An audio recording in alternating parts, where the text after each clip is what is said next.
Howdy, folks, and welcome.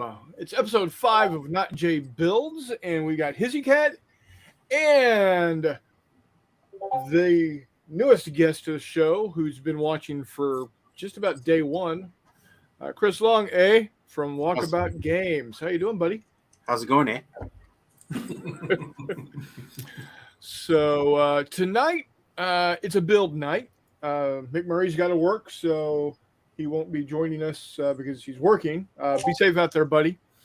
Wardrobe was in early at 6:07. Paint. No paint. Well, there might be some painting tonight. It's not going to take long to build these right here. Reese is in the house. Ain't evening, y'all. Meandering Mike says, need to film an unboxing, then I'll be back. The other Chris, Nguyen, says, hi, everyone. Hope you all are doing great. I'm doing great. And Reese says, walkabout. So, what I'm going to do, okay, first off, this is pretty amazing to me. We got 8 watching. I'm going to do this real quick. We actually have 7 watching, now 9, 8 watching. And I did exactly no promo to this whatsoever. I didn't send it out to the Facebooks. I didn't send it out to the whatevers. So guys, thank you. That is so cool. Thank you very much. I appreciate it. Really the only reason I do a Saturday Night Live show now, and that's not to take any part of NBC, and so I don't want to get a cease and desist letter. We were talking about those just prior to coming on. Anyway, I'm sitting here doing hobby stuff anyway. Hissy Cat was probably sitting around, with nothing better to do. No. Why not just hang out, right? Mm-hmm. Hang out together. Have you guys come join us. Occasionally, we'll bring y'all on. We had Meandering Mike on a show a couple weeks ago. We got Walkabout tonight. So, it can happen. We can make you famous. We got 10 now. Make him famous. Okay, don't promise something. We're famous to 10 people. Crystal Torres says, my P-51 model has poor paint instructions and decals. Same. Yeah, that is a problem with some models. And that's why I love the internet now. I have a love-hate relationship with the internet. I love the internet because I can find just about anything I want. I can find out exactly what KMS Scharnhorst paint scheme looked like on September 17th, 1941. And what it looked like on October 13th, 1941, because it changed. What's it like today? It's kind of rusty. Coasters. But I also hate the internet. A couple of reasons. But the main reason in this context is I will go down rabbit holes. And I will be awake way too early in the morning on a school night. That sounds like me this week. I went down a really expensive rabbit hole. Yeah, you did. Yeah. I apologize for that. That's on me. Christopher says that's because you're inviting and fun to be around. Well, thank you. That does really mean a lot to me. Reese says mad about war in Ukraine because my favorite aircraft paint scheme website is sanctioned. Oh yeah. That's serious now. That was my. I liked that one also. When I was painting my 1/300th scale airplanes, I would go to that. I think we go to the same website. So, and Charles says they're cute and easy to joke with. Nice. 1/72nd scale triplane model is a bit intimidating for me. Why is that, boss? Dude, it's a triplane. It's 3 times more involved than something like a P-51. It's 50.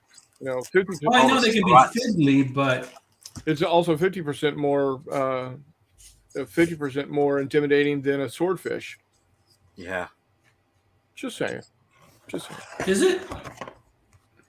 Well, yeah, a swordfish has got 2 wings. A triplane's got 3 wings. So it's 50% more intimidating. A swordfish has 4 wings, 2 on each side of the aircraft, or 3 Technically- depending on how you count them. Technically 3. 1, 2, 3. Yeah, that's why I said technically, based on how you count them. Yeah. So therefore, your math is off because then a triplane would. Dude, I never said that I was any good at math. Geography and history, golden. Well, geography after about 1930. He says, I'm used to just before the painting gerrymandering. miniatures and not having to assemble things like this. Just take your time. Take a deep breath. If you start getting frustrated, and I'm being completely serious about this, sit it down, walk away. That's all you got to do. Or Sit you will down, wreck it. walk away. Or you're going to do this, and then you're going to be pissed because that's X number of dollars or pounds, or I know you actually, you live in the States, so it's dollars. So Mini Warmus says, bunch of dorks. You're right. We are a bunch of dorks, and you are too. But I'm not going to dig too hard on you because I know what you're going through right now. Much love to you, buddy. Yep. Take care of yourself. Take care of your family. Anytime you want to join in, you know what to do. You got the link. Come see us. So we are 2 weeks away from March to Victory. I know I sound like a broken record. I know I've been pounding the drum on it. Only 2 more weeks until you don't have to hear about me anymore until we pick it back up, probably in October of this year. But yeah, March to Victory is coming up. I will be doing some live work while I'm there. I don't think I'll live stream any of the games, but I will do some live streaming maybe between games just to kind of see what's going on. Check in on you. Cat. Yeah, Reese, paint starts flying faster. I'm in the That means I got 2 weeks to finish my game. Jeez, I got to get that done. It's on the way. Thanks. Just drop it in Guaya. Use guitar or paintbrush bristles for the rigging on the triplane. Good call out there, brother. Ah, man. Okay, that's a commitment on 1/72nd scale. Yeah, it is. Reese wants to know if you're going to make it, Chris. You're gonna come down to March to Victory for us? No. not this year. Not this year, at least, right? I don't even think he needed to say no. I think the laugh implied that. Yeah. Right.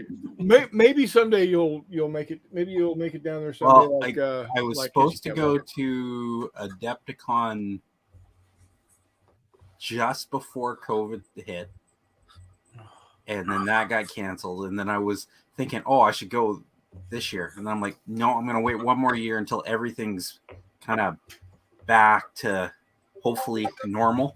So what you do is instead of spending gobs of money to be just one of the thousands of masses, you skip all that garbage. Instead of flying to Chicago, you fly to Kansas City and come to March to Victory. See, that's what you do. I could do a detour. Like I could stay for a couple weeks and just take a detour. Yeah. Go to both. There you go. See, I like the way he thinks. Yeah. So yeah, March to Victory is coming up. If you are going to make it, go and get your ticket early. If you're not going to make it, but you'd still like to see it continue, got many ways of supporting it. Go to the website, marchtovictory.net. You had a hand up, Hissy? No, I was just waving to Warmud. He's taking off. Oh, yeah. Take care, buddy. Be well. Bye, man. Our thoughts are with you, buddy, with all that you're going through. So, and having Walkabout on the show is makes it bearable to watch. Thanks, jackass. All right, let's go ahead and dive in.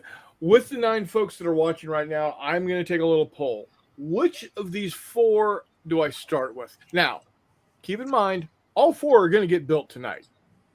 I just want to know which one do you think I should start. Poll's open. Throw it out there. Tell me which one y'all want to see go first. I've got the Russian Typhoon class. I guess I can't call it Soviet anymore, but it's a Soviet ship.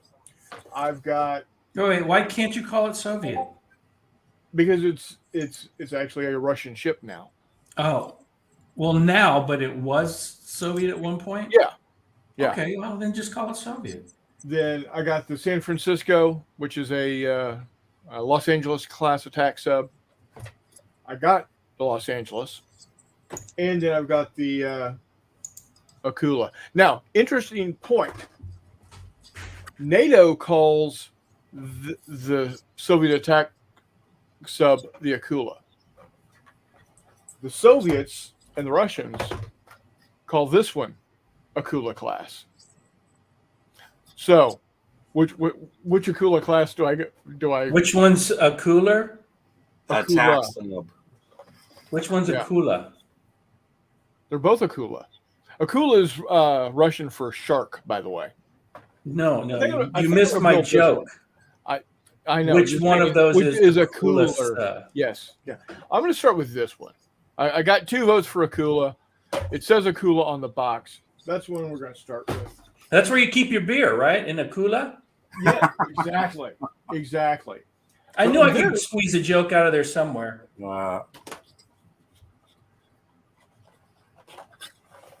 Look, Charles says Typhoon, Los Angeles, Akula, then San Francisco. Well, what I will do is I'll just reverse those, Charles. I will do Akula, Los Angeles, San Francisco, or Los Angeles, Akula. That's not reversing it. That's jumbling it up, but okay. What's that? That wasn't reversing it. That was more of a jumble, but yeah. I'm going to do Akula, Los Angeles. No wonder you struggle with math. You can't even get your numbers in the right order. Exactly my problem. Okay, now I got to figure out what I'm going to build. I was going to build this. Yeah. But now I might go grab one of my World War I aircraft, although it's not I don't think I have a tri. No, I got to buy. Maybe I'll go build one of those. All right. It's 172nd scale. You do you. In honor of Nagawa. There you go. Okay. Wow. Let me go grab one. Now I wish my ships had showed up. Yeah, well. Like I said, it's not going to take me long to build these suckers at all. I mean, literally, I'm going to be done in like 30 minutes. So there will be painting done tonight. I have no doubt.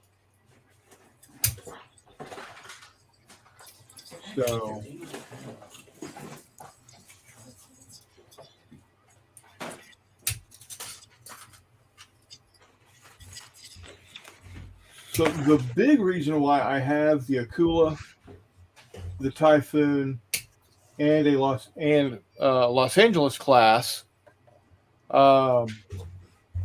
maybe not 30 minutes, maybe closer to an hour, but I mean, you can see there's not much to them at all. None whatsoever. Okay, I got D2 and a D3. D3. Yeah. The D3? Yeah. That's what we want to do. You know it is. That's actually one of my favorite aircraft is the Albatross. Albatross! I know people want to say the Falker, but I just like the nose on this one. Just the way it looks. It's a good looking airplane. Yeah, it just looks like it's a fighter.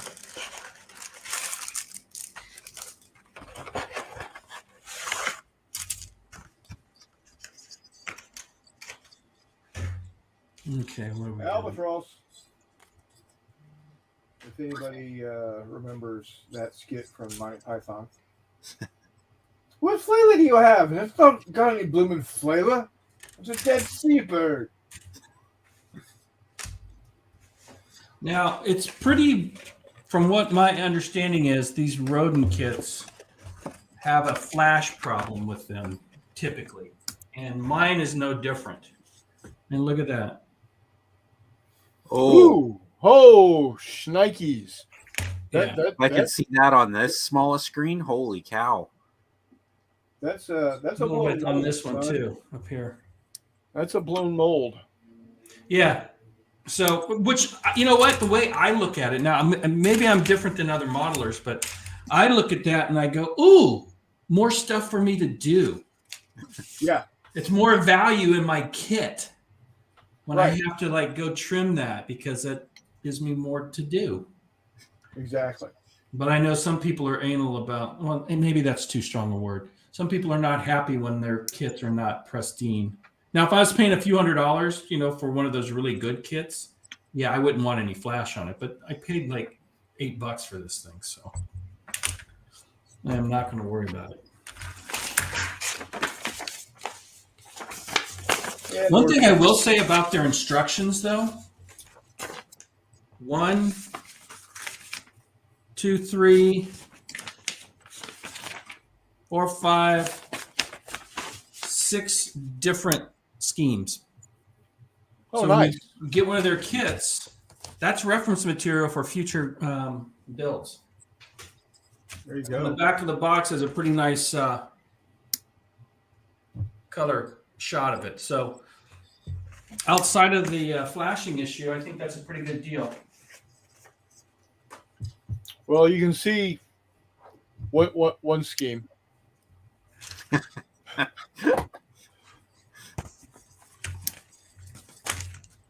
Okay. Well, I probably won't finish this by the time you finish all 5 of those.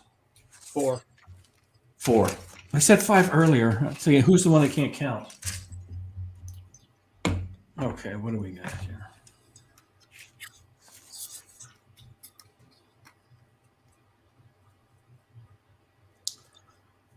Oh man, I'm looking at this. Reese wants to know: do you have does it have a flash problem? Did it expose itself unexpectedly? Yes, it did. I'm actually thinking I might do that 262 instead because I want to do a try hard, I think, on this kit, which means I want to try to detail this thing out and not just build it for the for my what do I call it again? I forgot. My mothball fleet. Yeah, I'm going to go back to the 262. All right. Like I said, you do. That's too, not brother. as nice a kit, in my opinion. Oh well. Okay.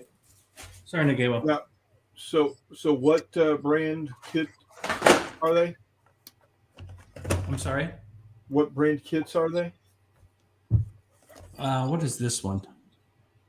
Smir. That sounds know like that some one. sort of Russian secret service. The Oh, there you Smir. go. Was this Czechoslovakian? Yeah, it's from the Czech Republic. And this is the one that Warmut sent me. Yeah, Nice. This is a much easier kit. I'll knock this out in a very, very short order. Okay, let's just do that.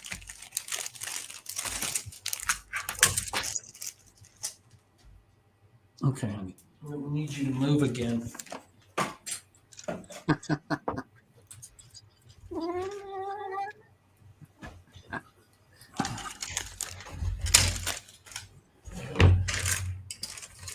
I can't believe how small these planes are.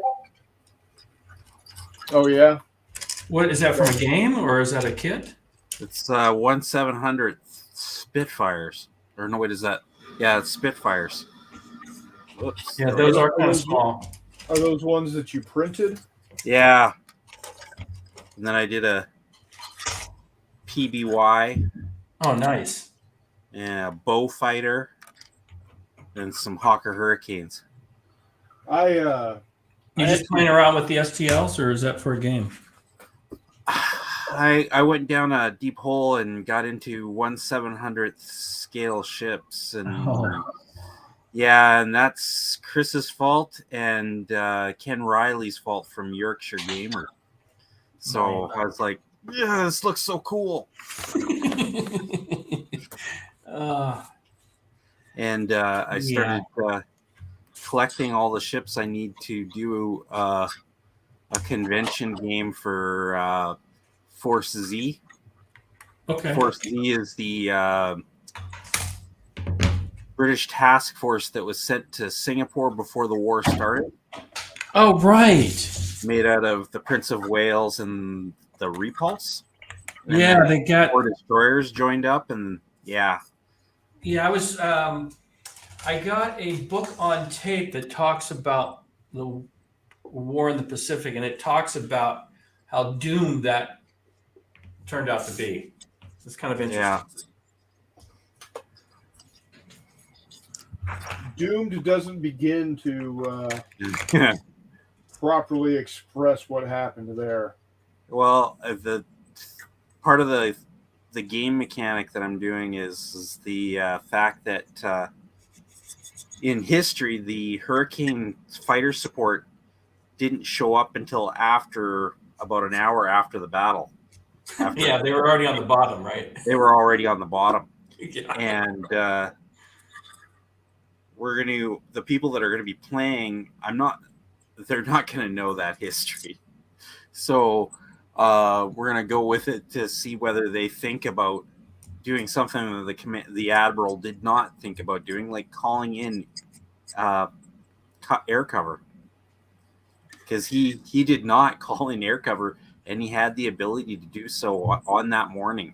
Yeah, so I was, okay, oh my God, I wish I could remember all the details.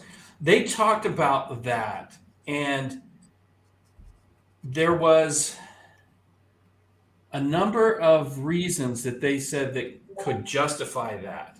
Yeah. And that he had talked about having air cover prior, was told that he wasn't going to get it. Yeah, the day before. Yeah. Yeah, and so it's like now again, I could be wrong on this, but because he thought that he didn't want to blow his cover where he was at, and thinking he wasn't going to be able to get the air cover, he didn't call it in because he didn't want to give his position away. Yeah. So I'm going to give the British players, that option if they think of it. Because I've done that before in campaign games where, you might have started out that way, but the wording is important. You don't have any air support for this day. Yeah. Not say anything about the next day.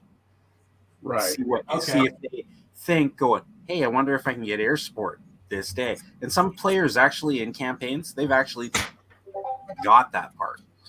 Now, in the real world, would that have made a difference? I'm trying to remember the story if that air cover. It was 10 Hawker Hurricanes. They had just received 50 in Singapore that week. And the other 50 that were on their way stopped and went to Ceylon because Pearl Harbor had happened. Everything was going down. Yeah. So my brother, who is watching while Hi, Jay. He's relaxing from his day of drill. Already on the bottom was the name of my college rock band. Nice. And Ptolemachus comes in with greetings. Hello, Ptolemachus. Welcome, sir. Already on the bottom. And as you can see, it's like I said, it's not going to take hardly anything at all to get these things done, because here it is.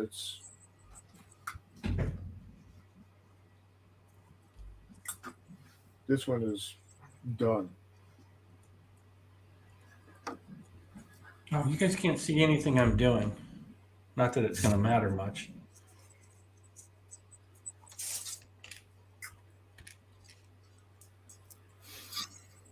And there you have it. Boom. Done.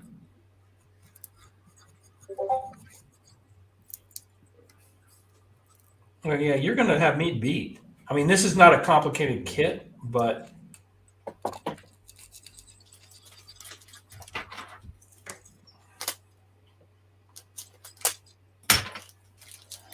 okay.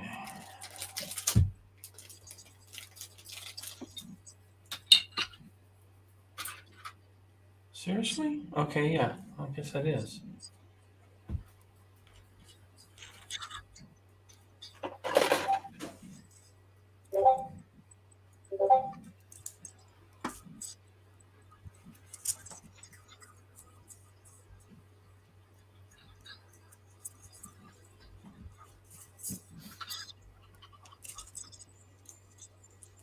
All right. One down. Wow. It's going to be a short show. No, because we'll end up talking about food. Dude, I was going to say, yeah. Now, I do have to keep the box because it does have the paint directions on it and where the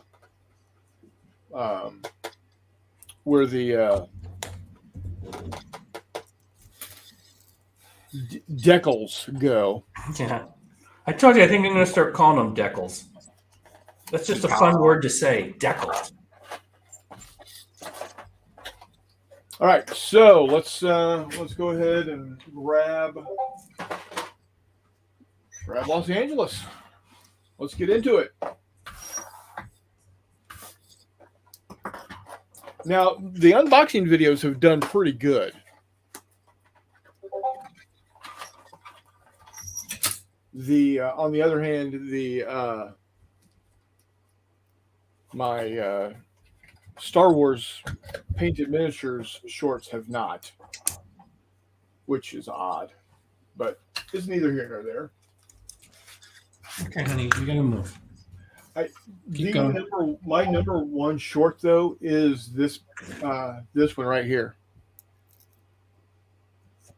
My Seawolf got over 2,300 views. That short has over 2,300 views. I wish they gave you the minutes. I wish they counted those on shorts. Oh, so do I. I mean, I know how many minutes have been viewed, but they don't count. Yeah, it's kind of a pain in the butt. Reese wants to know, or says top 16 best lunch meats, or something like that. I'm sure. Top 16, baby. Yeah. Lasagna. We baptized the new oven. Oh, that sounds good. That actually does. Mrs. Wargamer, Jay's wife, made lasagna. Was it this last Saturday? I think it was, or last Sunday. It was very good. No. That was, yeah, or was that the roast? We've had roast and we had lasagna recently up at Jay's place. So, and then my brother thanks me for taking Junior Wargamer to Miniature Market. He had a good day. I am glad he had a good day, and he did really well, all things considered. He did not sleep at all last night. So there was potential for jackassery to be afoot. But he did really well today. We went to Lion's Choice for lunch. So, yeah. Lion's Choice. What is that? It's a roast beef joint. Oh, roast beef sounds good. Yeah. Mrs. NotJay and I both had a French dip. A little salty, and by a little, it felt like it was dragged through the Dead Sea. Wow. It was good. It tasted good, but it was there was definite salt to be had. Um, and Junior Wargamer had a ham sandwich, and Mrs. Wargamer had a roast beef sandwich, just a straight up roast beef sandwich. So, yeah, we went and got him a poster frame for a poster he got for Christmas. And then we went to lunch, and then from lunch we went to Wardrobe's favorite hobby store, Joanne, where I found... You say that, but Joann's is kind of a cool place to go. No, I'm serious. So am I. Todd has said outright that Joanne is his favorite hobby store. And then we went to Miniature Market. For some reason, I was thinking Miniature Market was an online store. It is. But they also have a retail outlet? Yeah, two, in fact.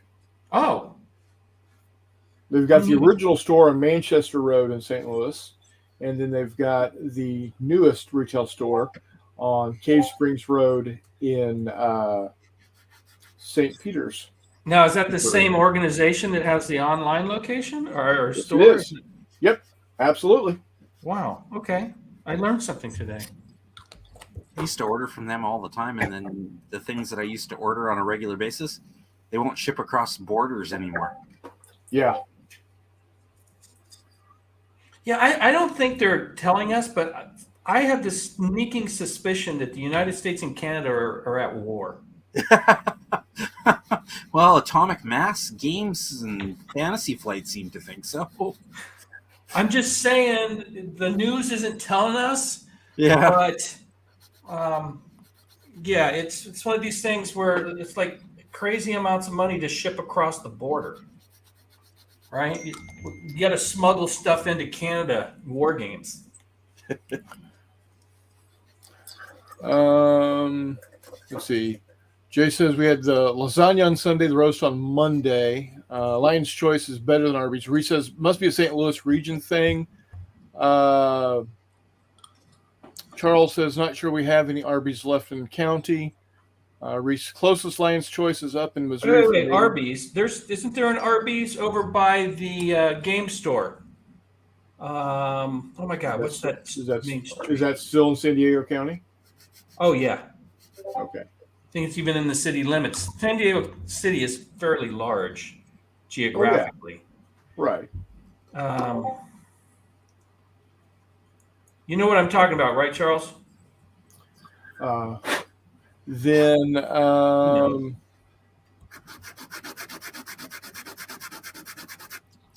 Arby's fish sandwiches keep them in business. Jay says Lion's Choice has root beer float shakes. Okay. Oh, yum. Yeah, that's a winner. And Reese says the countries aren't at war with one another. Just the postal services. Yes. Okay. Yes. That makes sense. I know something's going on.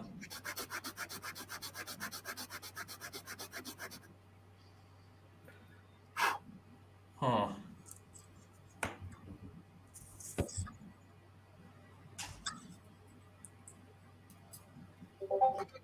Well, I got my first ship. Hey, huzzah! Is that one of the Flower class Corvettes? Yeah. Nice.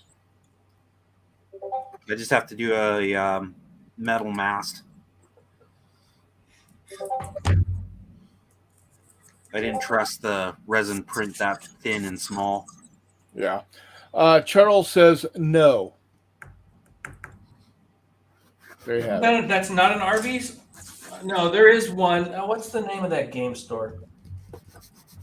Oh, see, I can't remember the names of some of these streets. It's north of the city.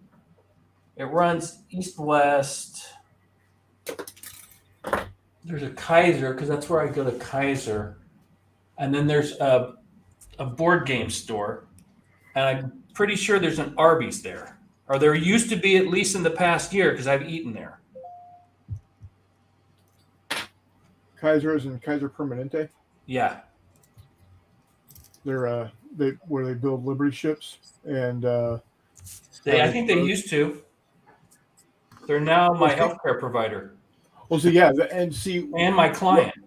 What happened? See what happened. So what had happened was during World War II, Kaiser shipyards built Liberty ships. Yep. And to help take care of their employees, they had a built-in healthcare system for so the employees, if they got hurt or got sick or what have you, would just go to go there to get cured, as it were. Right. Well, after World War II, we no longer needed to have hundreds and possibly thousands of cargo ships built. So they said, let's open up these healthcare locations to the public and start charging the money for them. And that's how Kaiser Permanente went from building Liberty ships to win the war to being a healthcare organization. Huh. Yeah, their corporate office is in Oakland. Yep. Downtown Oakland. I have a very good friend who works in the risk management department and is actually my client. We process all their Kaiser on Kaiser employee pharmacy bills.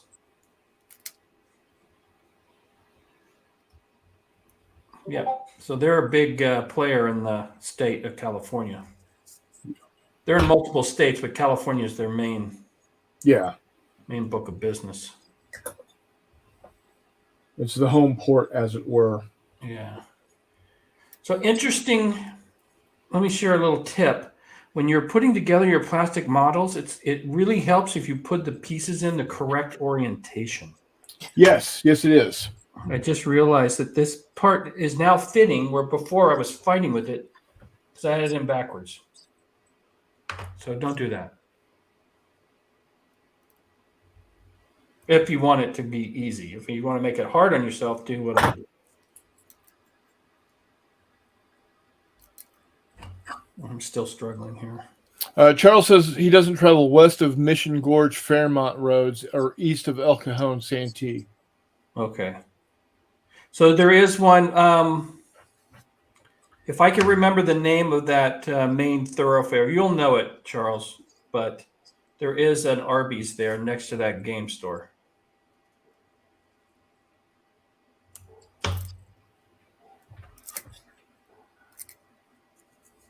It's your typical local friendly game store. They have board games and do a lot of Games Workshop stuff. The norm. Yeah, that's kind of the norm these days, right? I think they also have a good selection of puzzles. Not that I do puzzles any longer. But, okay.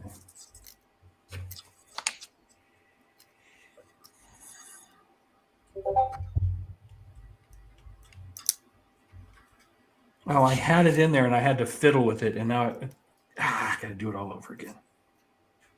I hate when that happens. I should have just been happy, but I'm like, no, I got to make it perfect.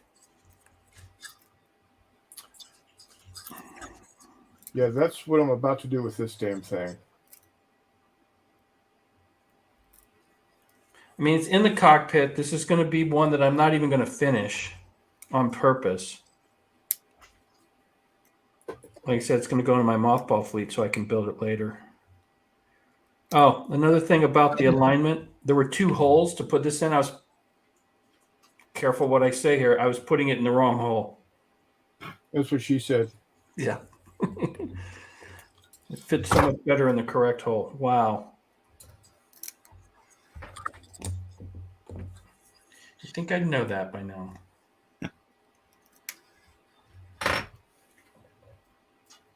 So I had it going in backwards in the wrong hole. That takes talent. That really Well, does. it didn't go in as much as I tried to force it. So you never want to force anything. That's how shit breaks. Oh my god. Let me check something here real quick.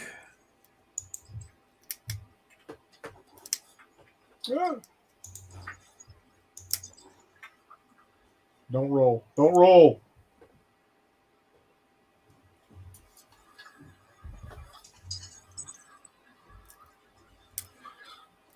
I think I started to explain why I chose these particular ships, and then I didn't finish. I am wanting to recreate the scene from Hunt for October. Right.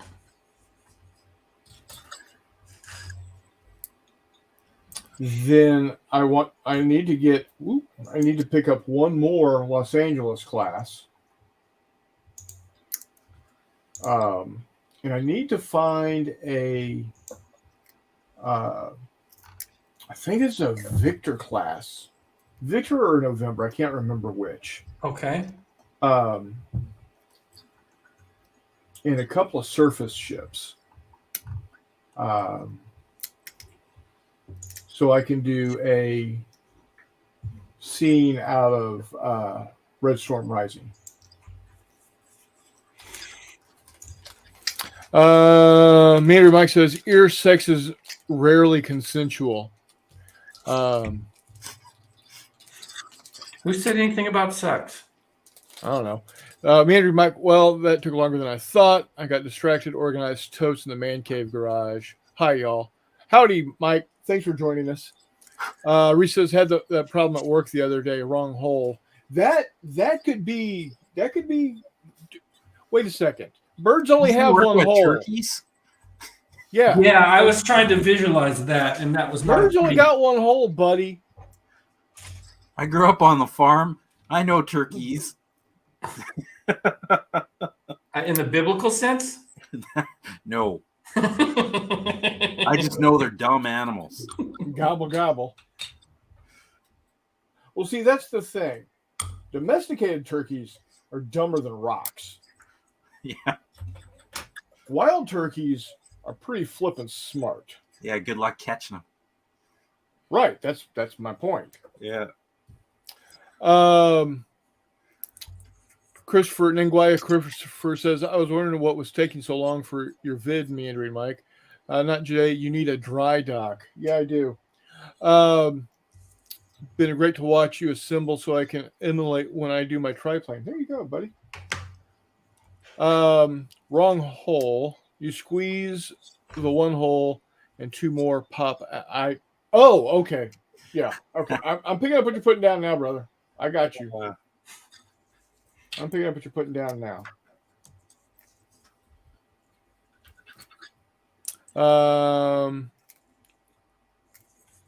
Okay. Tell Mike, it says cloaca is fun to say, hard to spell. Agreed. All right. There is Los Angeles. Bingo. Number 2 down. I just got my cockpit finished. That's what she said. Yeah, again, wrong hole. Now this one, this one I need to keep also because it's got all of the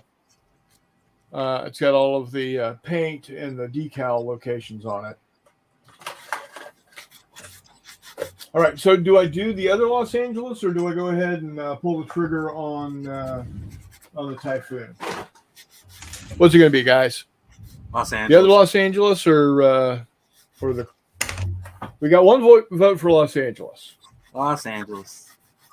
I never vote for Los Angeles for anything. Apologizing to any ladies that might secretly be listening. You know what? That's the thing about this show, as has been stated many times before. This is like a game store. I mean, there is the potential of women walking in, but It's a safe place for men. So, speaking of which, so this guy walks into a bar, and at the end of the bar, there's this little baby grand piano and a guy about a foot tall sitting there playing away some Beethoven or Bach or some shit.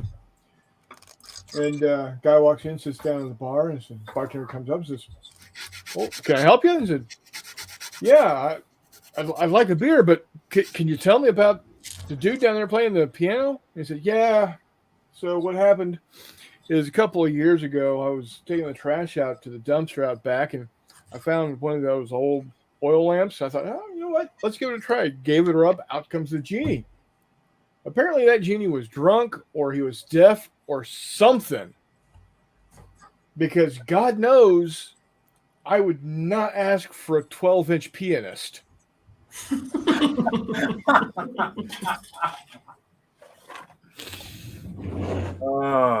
But All right, so San Francisco it is.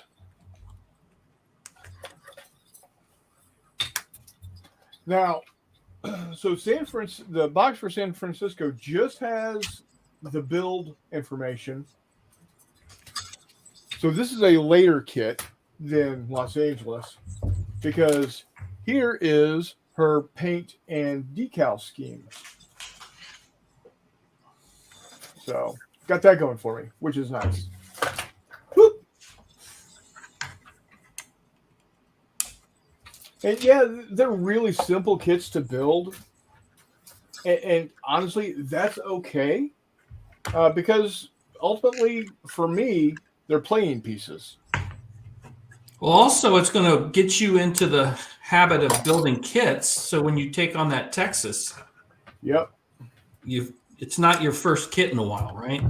Right. I mean, that's why I'm doing the cheaper kits, is to get some of my basic skills. I mean, it sounds silly. You think, oh yeah, I could just sit down and glue things, but the first few I did were messy. Right. So, yeah. Oh.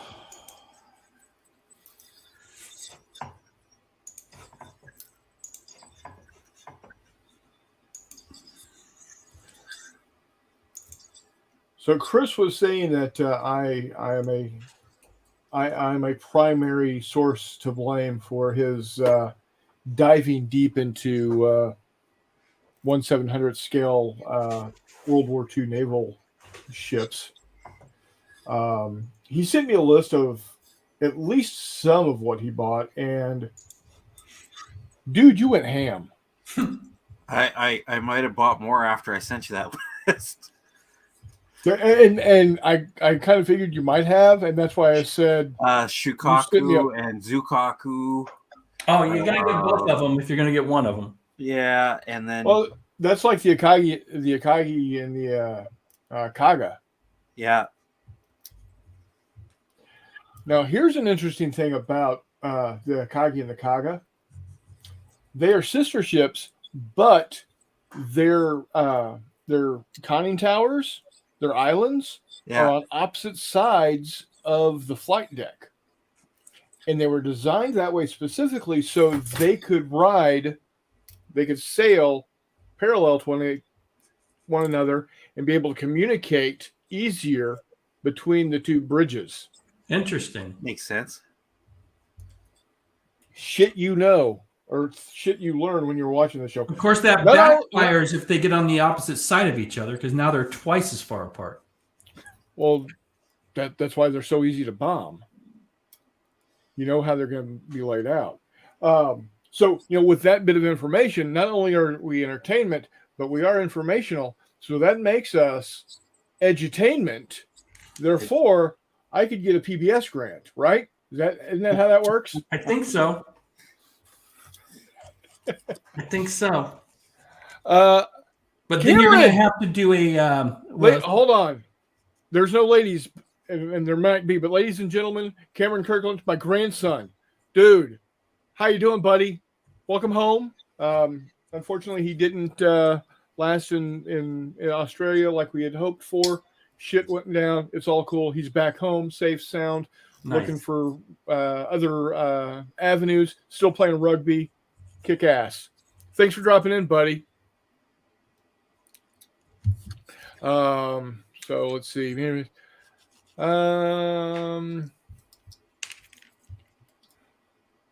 Charles says skills. What little skills I had are long gone. Don't start with a balsa wood and silk kit for a plane. I tried that as a second model. With another failure, I was only 12. Oh shit, dude. Yeah, not cool. Mandry Mike greets Cam. Cam says good. Manguaya says, hey Cam. Reese, PBS grant, and we'd have to clean up the language. Would we? Have you not watched? Have you not watched late night PBS with all this shit coming from Britain? No. Dude, I watched Monty Python growing up on PBS. So did I, but I haven't watched PBS in decades. It's all those pledge things they do. Oh, God, yes. So, like, don't they get grants for millions of dollars and they still come on the air and beg for money? I guess that's how you do it. Well, see, that's the thing. The local stations don't see any of that money. Well, how they manage it is, on them, I guess. But yeah, what do I know? I know nothing. Nothing. Okay, Sergeant Schultz. It's not even a good Schultz, man. I'm pathetic. That's okay. Okay, all of these are the exact same number. 55555.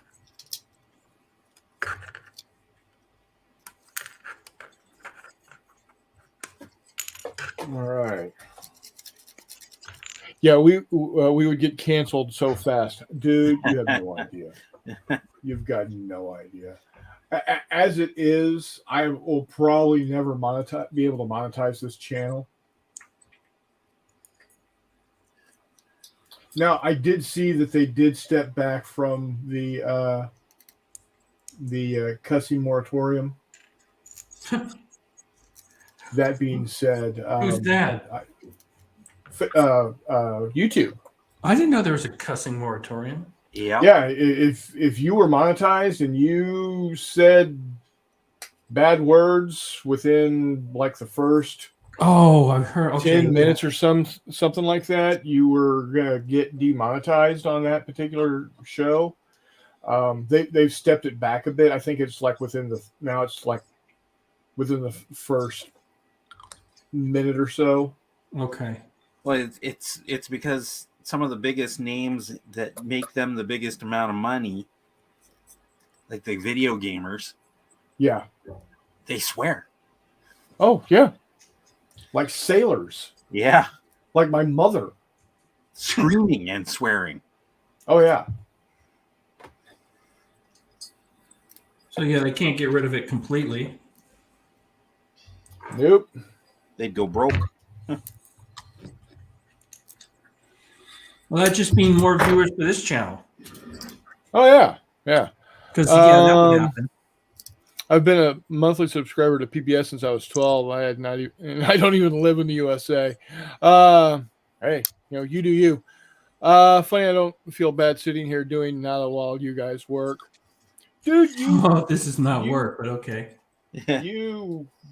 You've done your bit for God and country, dude. You put out some pretty good stuff. I like everything you do. We kicked PBS to the curb decades ago. Says Charles. Charles Latorre, you are working. You are supervising. There you go.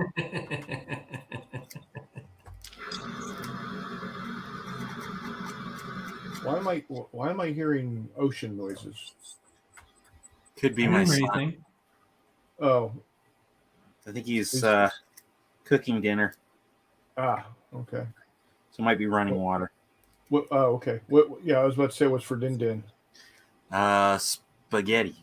Ah, nice. Back on food. Here we go. I like me a good spaghetti.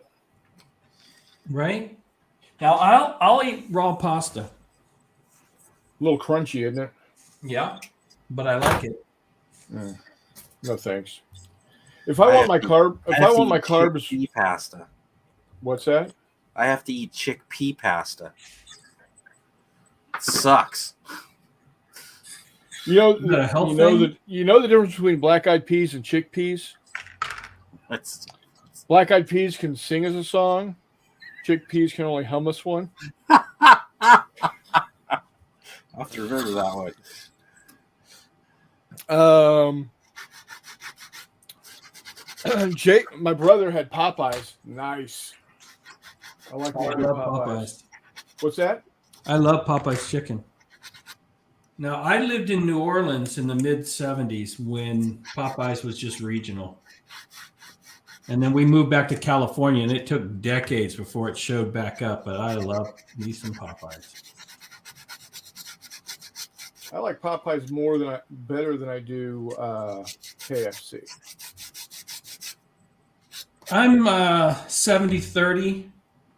Every now and then, I used to work at KFC, so I still like the food. So I got to have it on occasion. But on any given night, it would be Popeyes over KFC. Yeah, don't get me wrong. Now, here's the real question for you. With KFC, are you an original recipe or are you an extra crunchy? Both. Okay. More the original than the crunchy, because I get my crunchy now through Popeyes. And that's one of the reasons why I still go back to KFC is because of the original. I'm down with that. I'm good with that. Because I do like the taste of original KFC.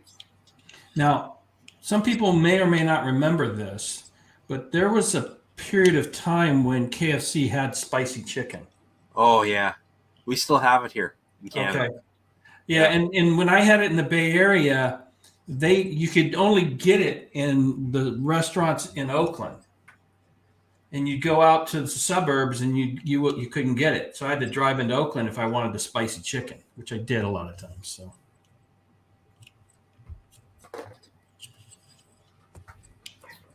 the other chicken, the other white meat, the other chain chicken that I like is Church's. Oh, yeah. I can't say I've had Church's before. Is it any? Well, obviously you think it's good, so it's a different style. It's a different. I don't want to say different style because it's still fried chicken, but it's a different. To me, Church's always seem to have bigger pieces. okay.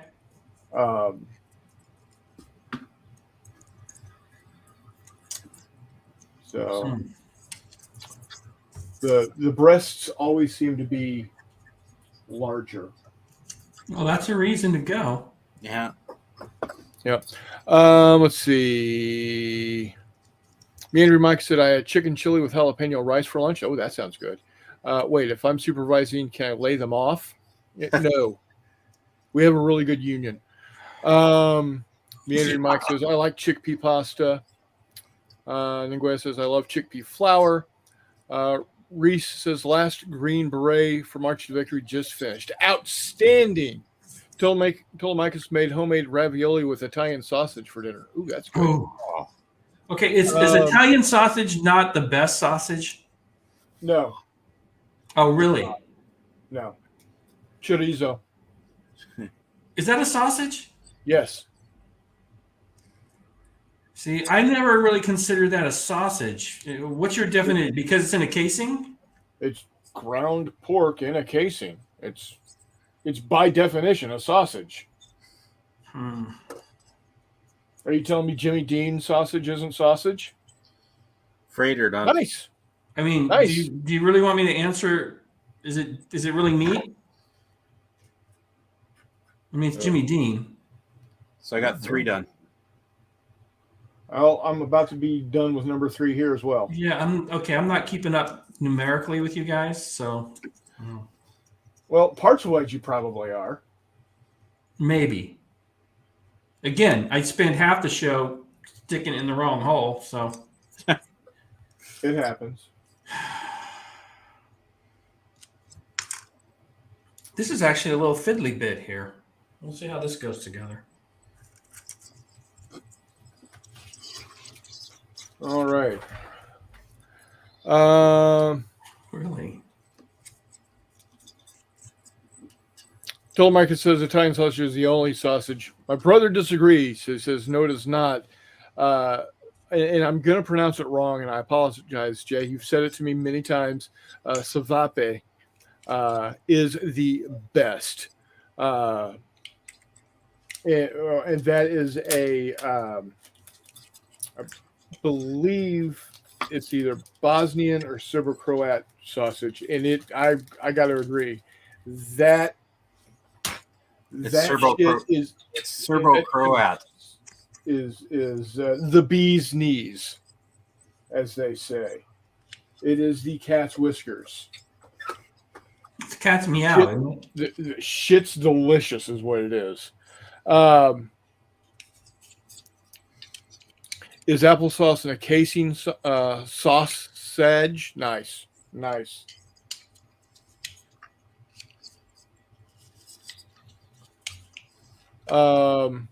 Civape. Okay, thank you, Jay. It's good stuff. So Reese says Jimmy Dean buys our turkey, so some of it is meat. I mean, Jay says just call it Yugoslavian. Very, very well. I've eaten that getting shot at. It's good. So here is the San Francisco. Now I find it interesting. The San Francisco and the Los Angeles are the same run of Los Angeles class submarines. However, the Los Angeles have got these odd little tail fins, and the San Francisco doesn't. Interesting. Updated version? They're the same block. Really? Yeah. All right, boys and girls, if there are any out there. Reese says it might just be bones and feathers. I mean, they might do something different, something else with the meat. They could just go with, beaks and right. feet, to be fair. All right, let's look at this behemoth. This is a bigger sub, a much bigger sub. Wow, this is a really crappy kit. Total Mike says no boys and girls here, just us animals. Fair enough. He's not lying. All right. So for whatever reason, I always tend to make these with the dive planes. All of the Russian subs have their dive planes built in so that they can be extended or collapsed, or not collapsed, but what's the proper word? Retracted? There you go, retracted. Thank you. They can either be extended or retracted. And I guess the Seawolf does also. So I always tended to put them out. Don't know why. I do, though. And so I'm currently arguing with the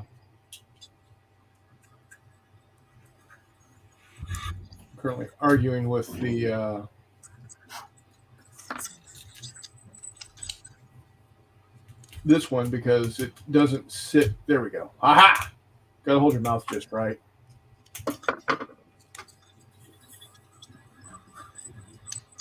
Yeah, I don't think this is going to go together.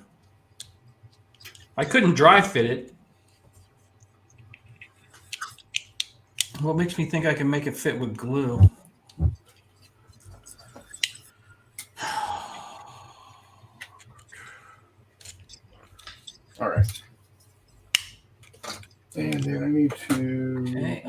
close. Come on, come on. You're so close.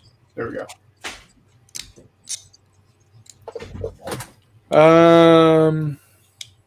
Oh, look at that.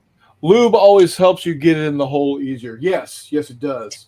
However, Unfortunately, it's all spit lube at the moment. I don't have any marine grade lube. Yeah.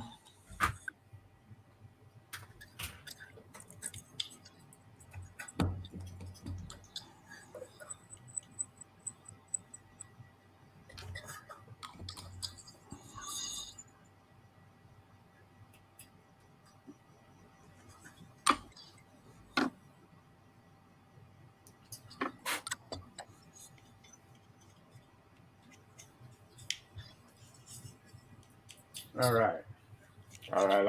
right. Let's slap this bad boy together. This is a big ship. Here, something of note, and this was brought up during the movie Hunt for Red October. Yes, naval jelly would work. Thanks, Mike. That the Typhoon class subs are basically the size of Essex class World War II Essex class carriers. So they're not exactly small.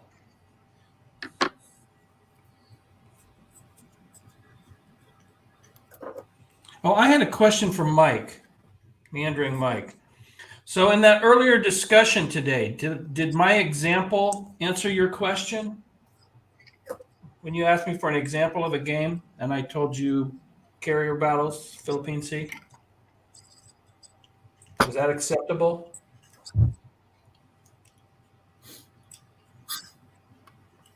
Why does that title sound familiar?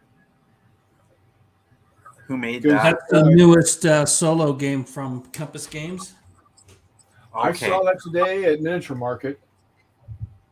Really wanted to get it, but decided unfortunately I have to pay bills. Yeah. That's one of the few games that I did pick up, and I forgot that I had pre-ordered it. And then it showed up in the mail one day, and I was like, oh my God, I'm so happy. And actually, it's one of the more popular videos. I've put 2 of them up on my channel. And so I'm going to work on the second scenario. I'm going to do it probably tomorrow.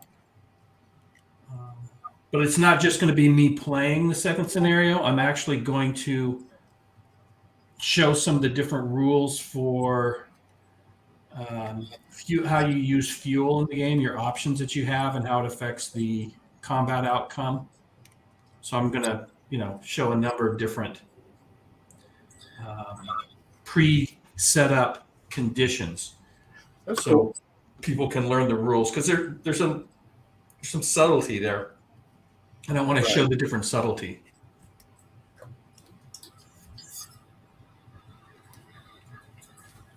So Mike, on the carrier battles, it's got the first 5 scenarios are all progressive learning scenarios. The first one takes probably 20 minutes to play, if that. I mean, you're reading the rules, so the first time through it's a little slower than if you were to play it after you know how to play the game. But all you're basically doing is just some air combat and moving some fuel counters around. But the full-blown game looks really deep. I'm looking forward to playing it. I see Sam Mustafa just came out with a new game, eh? Oh yeah? What did he come out with? I think it's called Nimitz. Oh yeah. And Cigar Battle Mats is doing a mat for it. Okay, cool. I don't know what it's. Well, I can guess what it's about, but I don't know how it plays.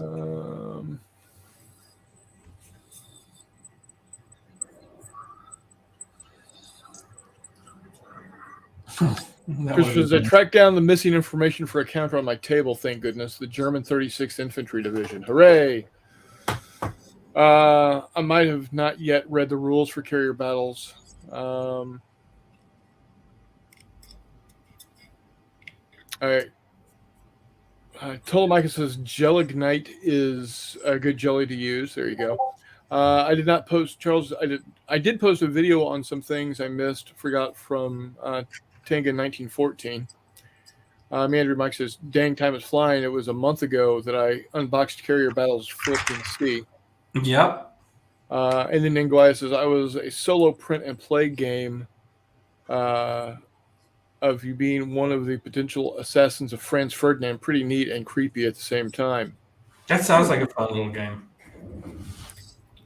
Well, he's become our resident expert for World War I games and topic.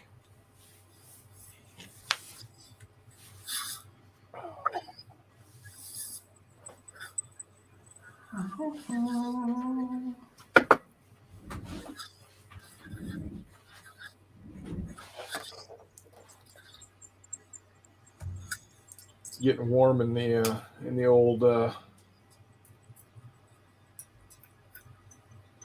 man cave here. Had to doff the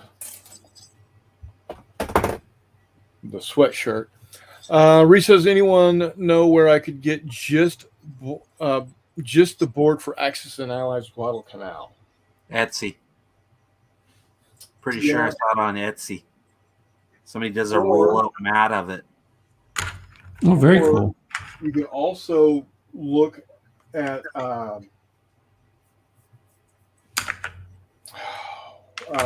Board Game Geek. Someone probably has a photo of it up there, and go ahead and you can download it and see if you could take it to like Office Max / Office Depot, see if they would be willing to print it out for you. Oh yeah, I think they do.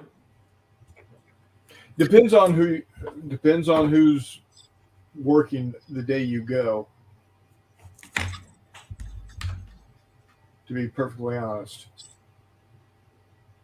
some of the people will, some of the people won't. Really? Oh yeah. Isn't that a standard service though? It is, but it's copyrighted material. I Sounds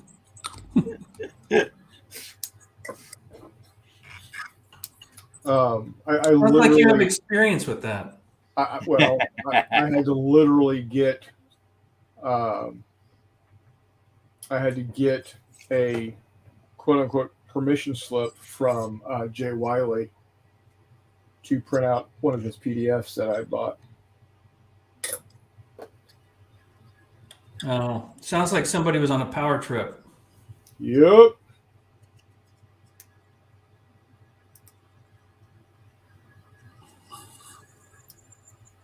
And if I'm not mistaken, McMurray has one that he keeps in his wallet. Oh wow. Well, I mean, he prints them on the regular and just gives them away to people. Yeah, no, it makes sense. So clearly that's an issue.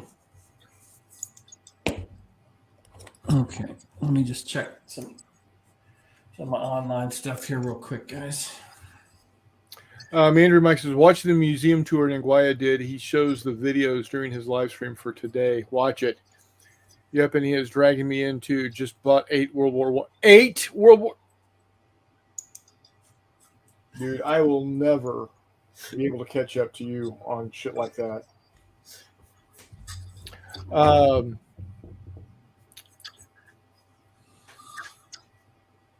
Yeah, Nguyen says, we are a wonderful feedback loop for gaming goodness.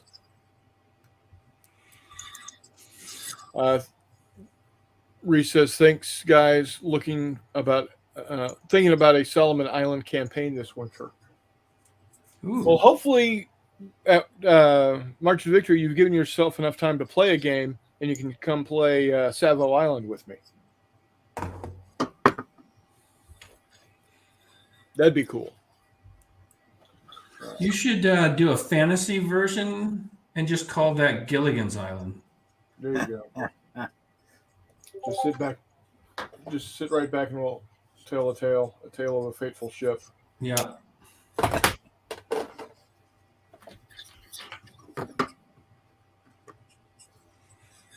gotta work on my jokes. That wasn't a good one.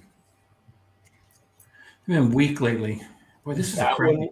That one wasn't a good one. That's the one that I call out. Yeah. And I have a few that are kind of funny.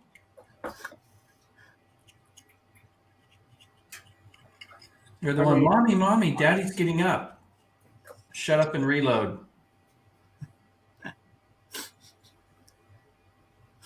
Mommy, I want to go play with Grandma. Shut up. This is the third time this week you've dug her up. I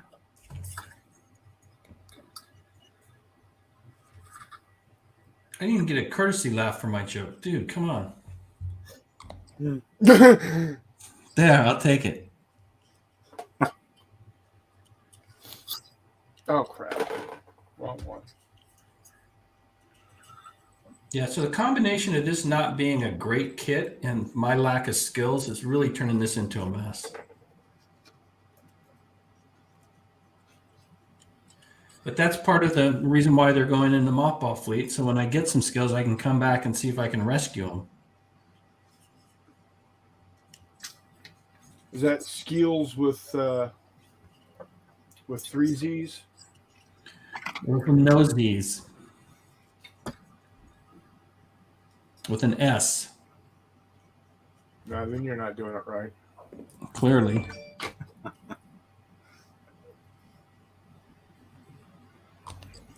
I mean, I'm not cool like you. Only hosting one game in case Camp Alamo bombs. I'll have plenty of playtime, maybe a 3-hour tour or so. Wardrobe finally comes back. Walkabout! Hey, Tado.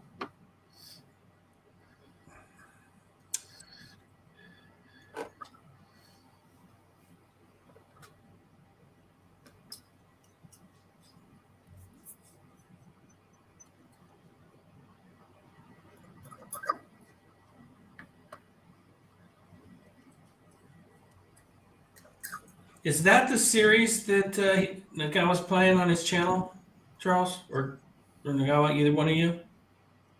Is that the one with the maps all over his place? Kind of like on the wall, on a table,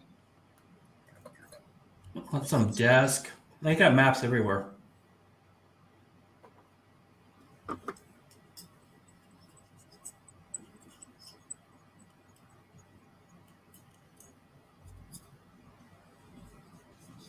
Okay, yeah.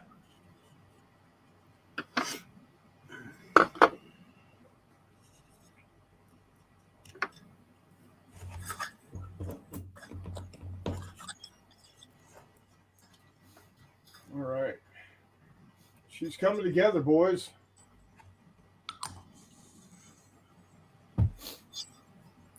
Hey. Well, let's do it.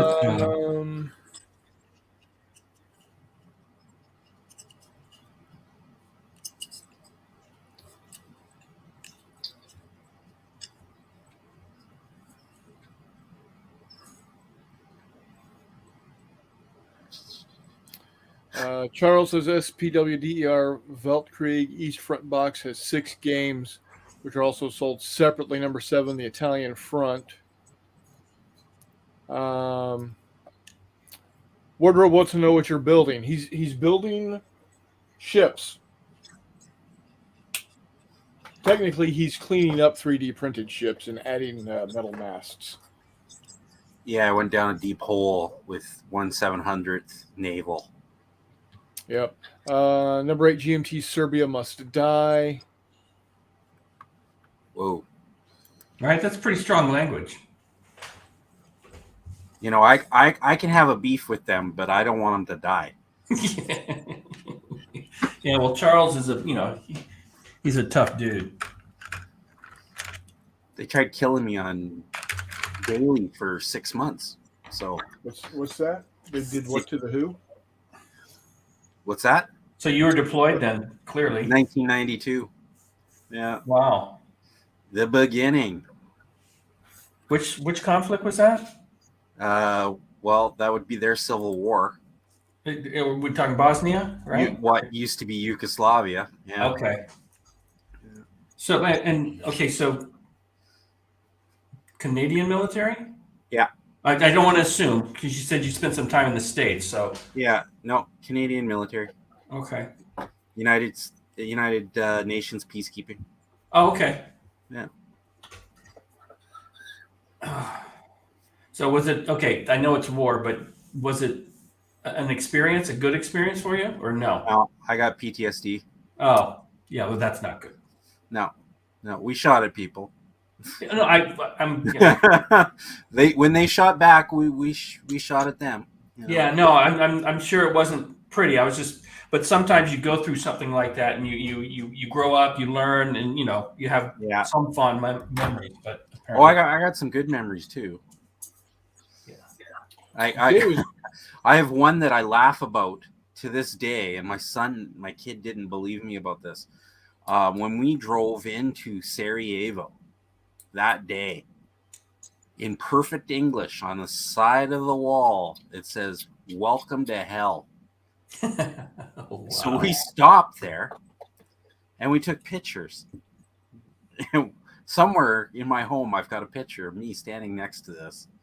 And you see it all over the place. You Google "Welcome to Hell Sarajevo," it shows up. It's got a little skull and crossbones. My brother was over there in Sarajevo for a while. He was part of the team that put together the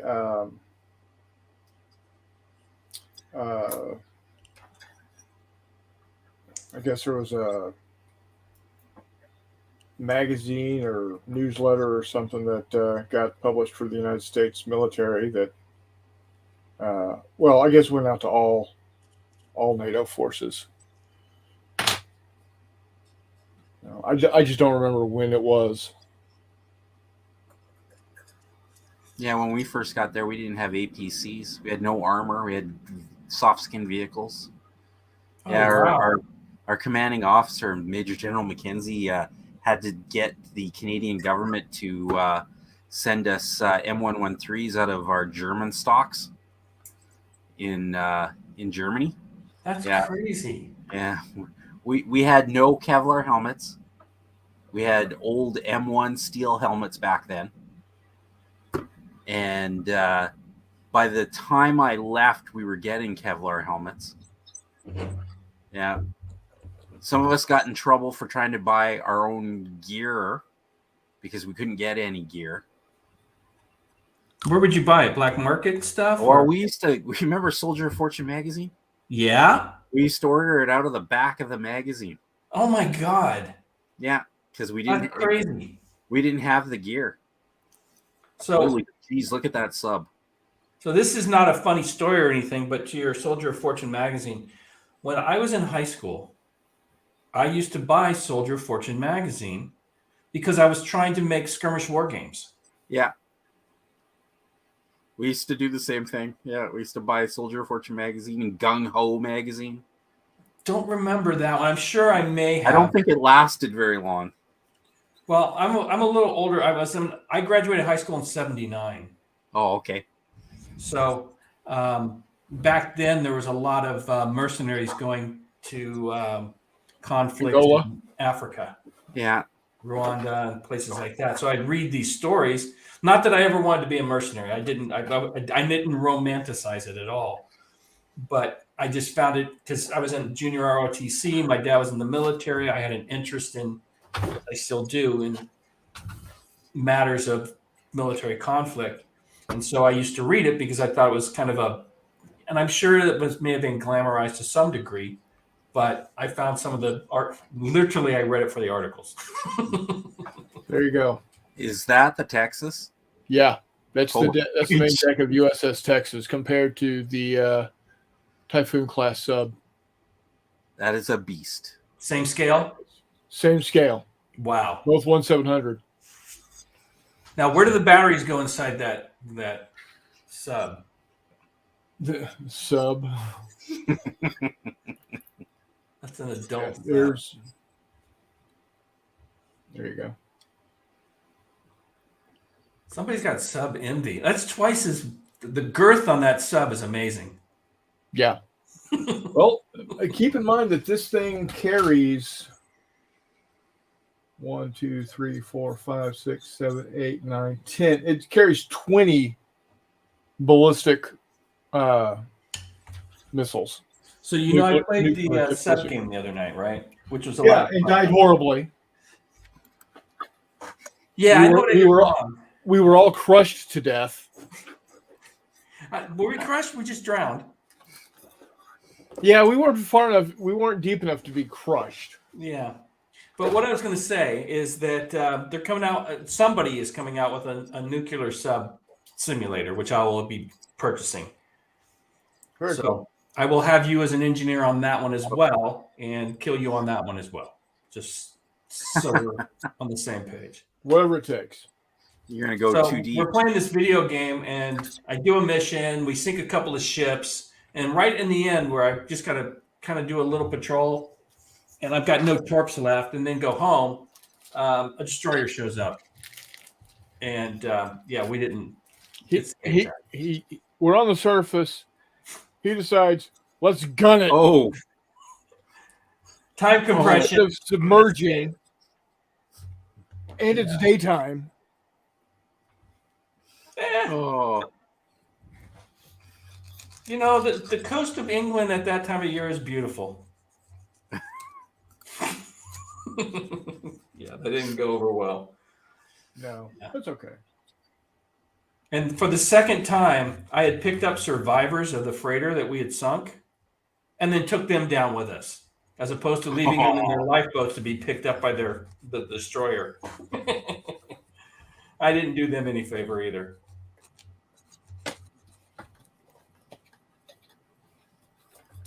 Earlier, Wardrobe asked if I was doing a sub game at March to Victory. Not at March to Victory. I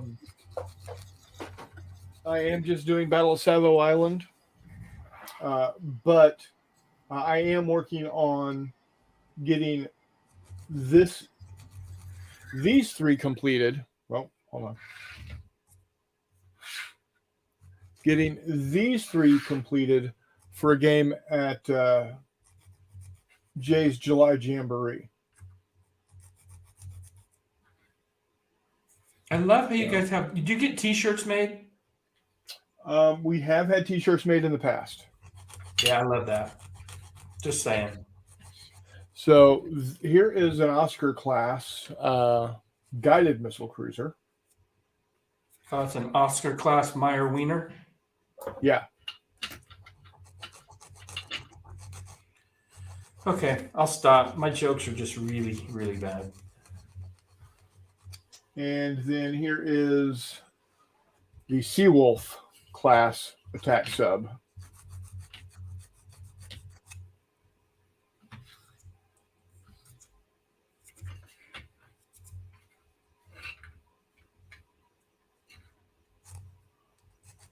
Do you remember those toy subs you used to get? And maybe again, I'm gonna age myself here. Yeah, you put the baking soda in them.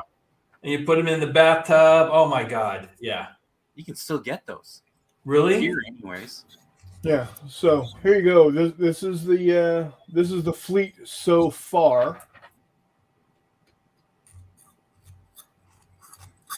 3 American attack subs, a Soviet attack sub, a Soviet guided missile sub, and a Soviet ballistic missile sub.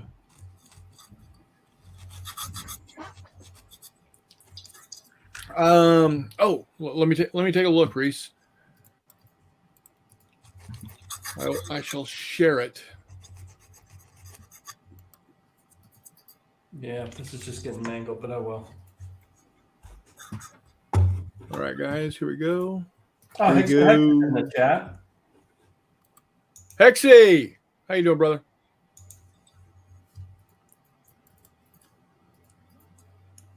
There you go. From Mr. Reese. That's looking sharp, buddy. Starlight scope. Let me see if I can blow it up some here. Make it a little bigger.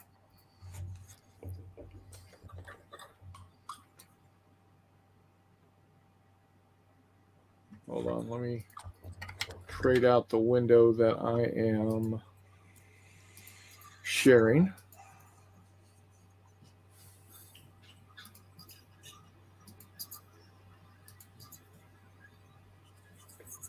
There we go. Well, let's see what Starbright sees. Anybody know what movie that's from? I'm assuming it's some sort of binocular system, right? Or optical night vision. It was the night vision they had back in that time period. Yep. From the John Wayne's The Green Beret. Oh, I loved that movie as a kid. Yeah. My favorite scene or part is when Puff the Magic Dragon comes in, the gunship, and just rips the heck out of everything. Oh, yeah. I saw that as a kid, and I'm like, dang, I want me one of them. That's some serious firepower. So, Meandering Mike says, as an aside, I have maybe 40 or 50 Soldier of Fortune magazines. Anyone want to buy at a low price? Huh. What's a low price? Like $2? That is a good question, Wardrobe. Let me take a look here. SS. Well, I got to get into the right. I'm betting it's pretty close. Maybe Texas has got more crew. USS Texas BB 35. All right, she is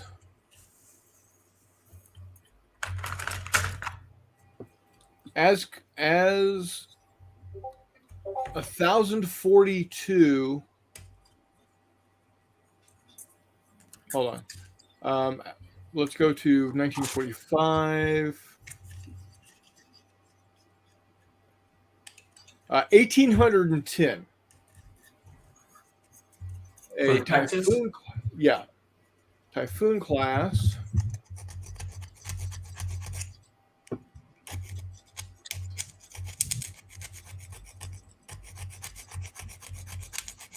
She has got. Oh, all 6 have been retired at this point. She has 160. Huge difference. Wow. It must be all that reactor and missile space. Yeah. Yeah. So she carried 4 21-inch torpedo tubes, 2 26-inch torpedo tubes. That's compensating.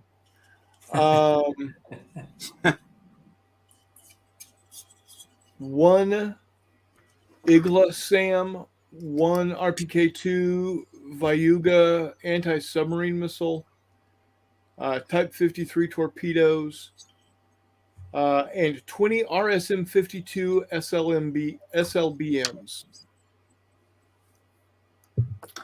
What was that thing carried? What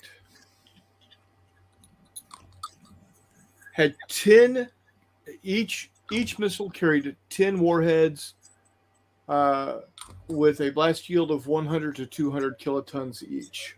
Wow. And the thing is,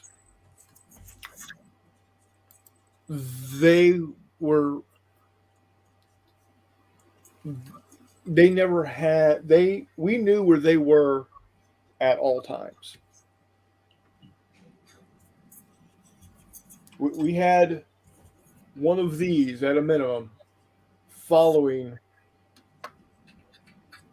one of these. Did they know that we knew? Oh shit, yeah. Yeah, okay. I thought so, but I don't know. Yeah. There at no point in time did they ever were sneaky enough for us not to know where they were. Yeah, that makes sense. I mean, especially with technology as it was improving when it comes to sub. What was Right. that? The SOSIS network? Wasn't that what they called that? Well, you had the SOSIS, which was we've got SOSIS all over, but the one that they would have passed through was the NIGK, or not NI, GIUK or UKIG, depending on which direction you went. But it went from Greenland to Iceland to Scotland, and it was a sonar underwater, obviously underwater because it's sonar, but it was a sonar network that anything that passed through it, we knew it was there. That's why the idea for the hunt for Red October was so scary, is because it was the concept of taking one of these submarines and putting in what's called uh, a caterpillar drive, which is basically an underwater turbine system. It never really happened, or so we think. What the hell fell? Oh, crap. But then that would have defeated that sonar network. Is that what you're saying? Exactly. Got it. Yep. Well, shit, fire. Yep. Well, dumb question, but so we know where they are, but how quickly could we react if they fired their missiles? Well, see, that's the thing. If they have to open the doors. As soon as they open the doors, we got a firing solution on them, and we'll make So them I guess go we would away. take that as a threat then. Yes, yeah. Now, before that, we would actually launch. We would have to the captain would have to get authorization to Yeah. fire. Um, but yeah, and again, they knew that we knew that as soon as they popped those doors open, we would be flooding our tubes and ready to go. Yeah. And that's a good thing that they know that we know. Yeah, Right? 'Cause that's a deterrent. right, exactly. There's a good bet that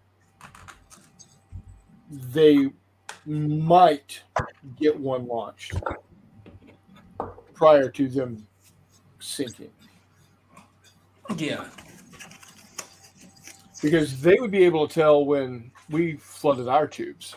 Now, see, you flood the void around the weapon Yeah. before you open the doors, and you can hear that on sonar.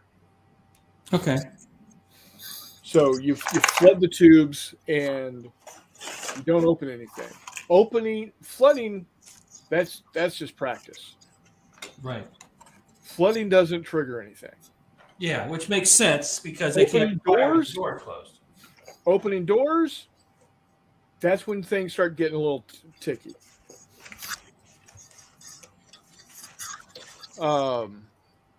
Hexy says, "Wag, finally get to see damn gorgeous mini painting face." Then Guaya says, "That's one big fistful of semen." Yes, it is, but only 160. Only 160 semen. Is that a low or high count? That's for that size of a ship. That's low. That's low, really low. I think they've got medicine for that these days. Yeah, considering that the Los Angeles class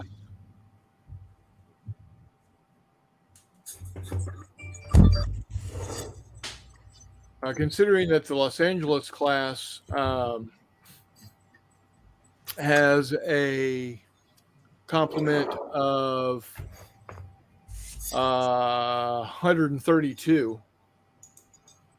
So this carries 132. This carried 160. Oh. That one has a pool, though. Yeah. Or had a pool. And a rifle range. Yeah. So these are going to get sprayed next to Nice Day, a flat black. And then this one I will tape off and then spray paint white to give it the white line around it, and then decal it. These will get the rust red on the underside. And yeah. What's the name of the rule set that you had? Con Sonar. They're They're free. I free. think I saw some convention pictures of somebody running that. Yeah. Now some people get really in depth and they make out of blue foam icebergs. Oh. And they don't make the whales out of blue foam. They go to Hobby Lobby and buy whales and porpoises and all kinds of shit like that. And they go hard. They go hard. What's the purpose of the whales? As because they're biological. You pick them up on sonar and they're a target until you realize that they are a biological. Yeah. Well, technically, so are humans, right? Yeah, but a whale isn't going to shoot at you. Yet. Could be a sperm whale. Hey, now. I wasn't going there. Hey, now.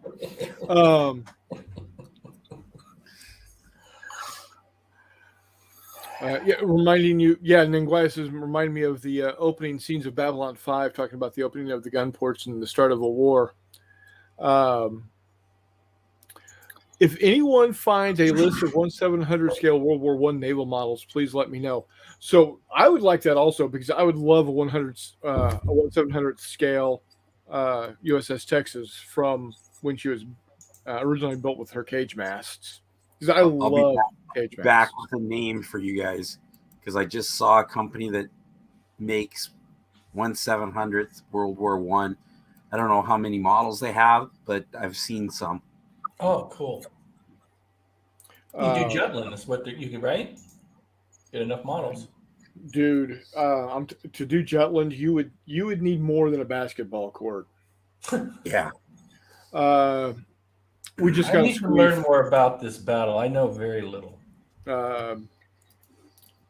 We just got a squee from Ningwea. So Battle of Jutland, or Jutland.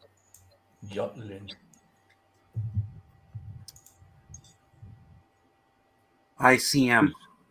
ICM? Yeah, they make World War I. ICM ARC? Warships. No. That's retirement plans from Mission Square. ICM models. Here we go. No, that's ICM Holding at megahobby.com. Yeah, Dogger Bank wouldn't be bad. Let's see.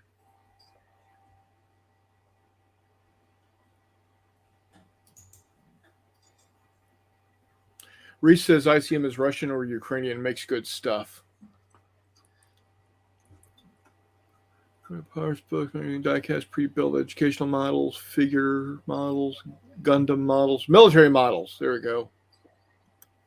Model rocketry, model ships, even better. 1/700 scale. We got an OHP. They got the Russian Tashkent destroyer from Trumpeter. USS Hawaii, 1/700 scale from Trumpeter.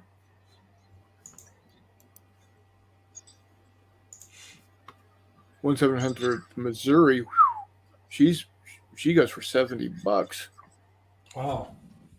Well, Trumpeter is probably like the name in ships. Yeah. Well, isn't your Texas a trumpeter kit? Yeah. Yeah, they make good quality ICM kits. is according to what I found out, ICM is a Ukrainian company. All right, so buy from them.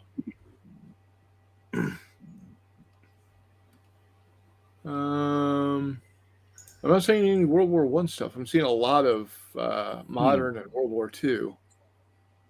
I see the Mark Ruff. Oh, here's the Lutzow, the Derflinger,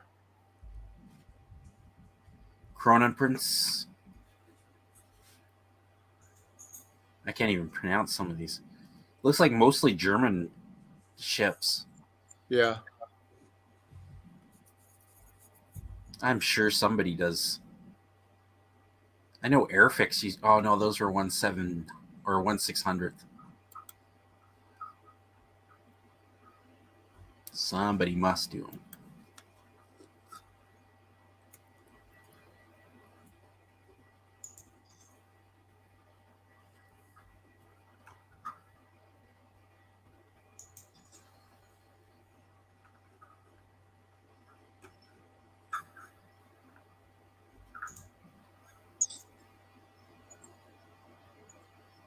Yeah, all I found is the one German battleship.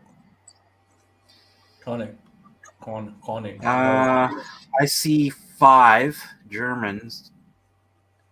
And who's this? I filtered off of 1/700 scale and World War One. It came up. You'd think that they would do. You'd think they would do some British ships also. More. Oh, Flyhawk. All Okay. one word makes British ships in 1/700. There you go.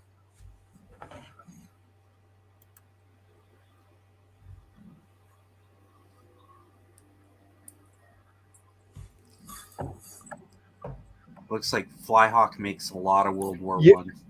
Yeah, Prick 77 is going to be OD green.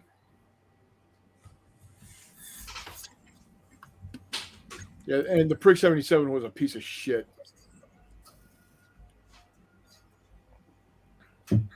Batteries lasted like 14 seconds. At least by the time I got a hold of them.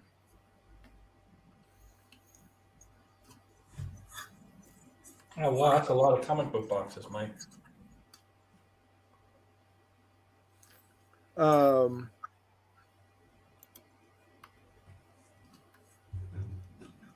28 comic book boxes. Jesus Christ. This stuff's not cheap. Charles, all we got was .com, buddy. Put some spaces between, do like www.space, whatever it is, .space.com or something like that. Yeah, exactly, Hex. The battery weighed as much as the rifle, and because it didn't last for any fucking thing at all, you had to have 4 of them. So you carried it and a battery, and you had 4 of your buddies carrying fucking batteries with you, and they hated you for it. What kind of weapon was this? The radio. Oh, radio. Yeah. Okay. Yeah. With the fucking whip antenna. Okay, so it only took 5 of you. Yeah. Well, so imagine if you were a coast watcher in the Pacific in 1940s. Sometimes they would have to have a couple dozen guys carrying their radios. Yeah. With the Japanese hot on their ass. Oh, well. So you had life easy, my friend. Dude, my life expectancy these days. My life expectancy was like fucking nil because I was communications. As soon as I fucking flipped that thing on, I lit up like a fucking beacon, and it said, "Blow me up first." I remember that radio set because we used them too. Now, we I was in the Texas National Guard. Well, I started in the Missouri National Guard, and we still had uh, the old radio set. Oh, from Civil War. Yeah. Telegraph. Yeah, exactly. We Pigeons. sent up the fucking balloons with the smoke. Yeah. Um, Hey, it worked. Fucking semaphores and bullshit. Anyway, I had transferred to the Texas Guard, and they had transitioned to the MCSE, the cellular system, which was theoretically untrackable. Bullshit. You could fucking. It wasn't untrackable. It was more difficult to listen into. Could you get Casey Kasem? Yes, we did. Okay. Yeah. That's down in San Antonio, we listened to Casey Kasem on 55 KTSA. And that's when he because as I understand it, when he first started, it was the top 16. Yes. Yeah. Yeah. It took a while to get up to 40. Yeah. Yeah. When I listened to it, they were still at just 24. We're stupid. We are literally stupid. Oh man. Yeah. My first drill at the Texas Guard when we went out to do a setup of the equipment. My truck got parked, and I was in the. I made sure that I was assigned to. I was 31 Whiskey, which was the teletype telegraph. I'll be right back. Keep going. Because I can hear you. The teletype telegraph had to be in an air conditioned box. Yeah, because it ran so fucking hot. Regular radios didn't have to be air conditioned. The type telegraph had to be in the air conditioned box. So, I plugged in the kilometer long antenna cable into and started carting out the antenna cable, and the guy that was there, you go. You said the magic. I'm almost. I got to get some more. I might finish. Yeah, you do. The guy carrying the two guys carrying the antennas, like, where are you going? Like, we were told to do this as if it were, if we were in actual mission. Yeah. No, man, we always just carted out about 50 meters. No. I need to know how far this thing really goes. I need to know. Nope. So I ran it out the full kilometer. Like, man, you're stupid. Like, I don't fucking care. The sergeant said, do this. I have a Chevron single one. He's got 3 up and 1 down. I'm listening to his ass. Yeah. That's how that works, right? Mm-hmm. Well, they were pissed because they were PFCs, and I somehow was made in charge of the detail. I don't know why, but yeah, man, these things are going to look so good when I'm done with them.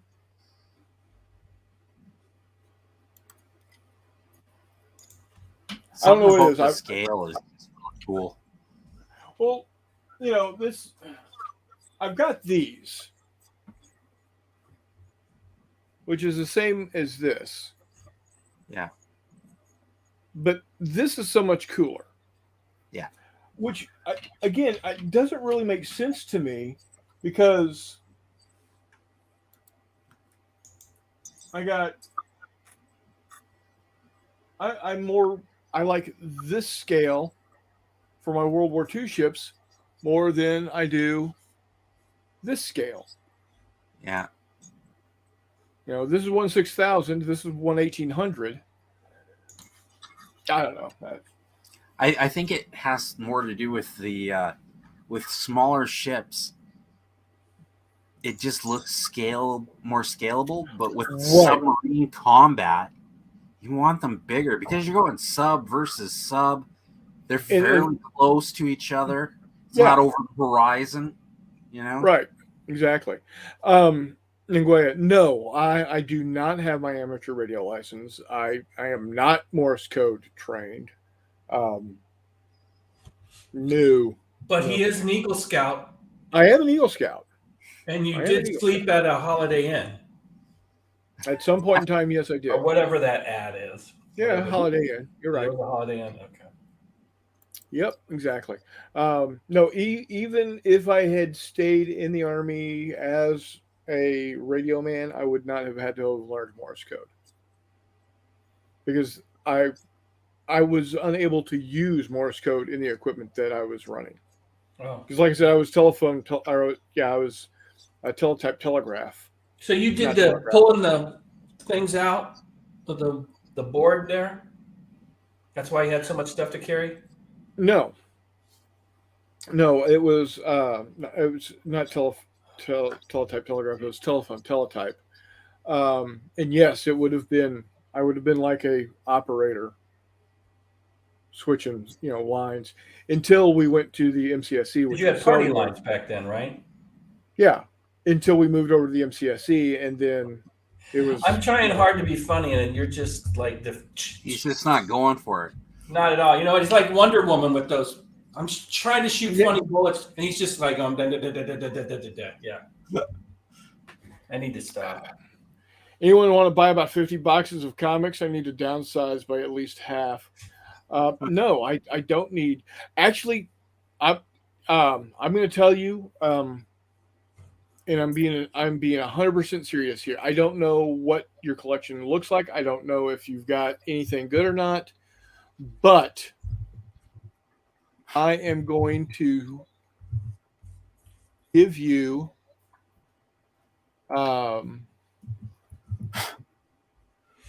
mystery box pricing.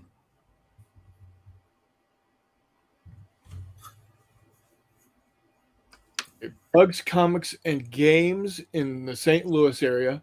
Timmy, this is a buddy of mine and McMurray's. Tim Spakowski owns this place. He is in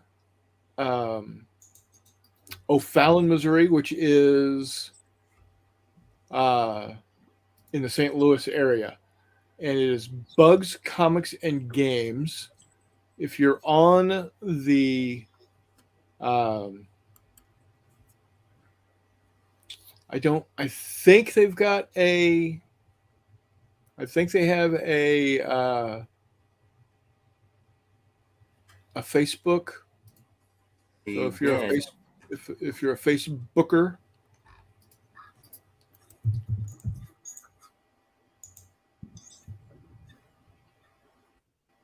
Bugs Comics and Games on the Facebooks.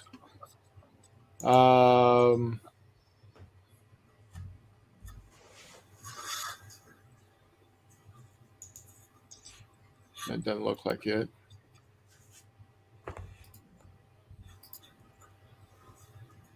Dun, dun, dun, dun, dun, dun. No, I can't. Hold on. Let me look up Tim.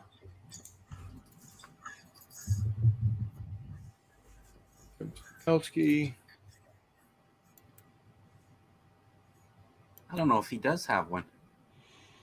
I can't find it.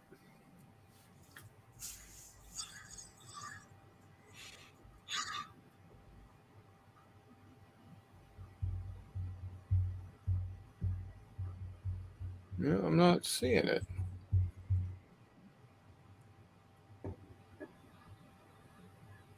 Okay, well,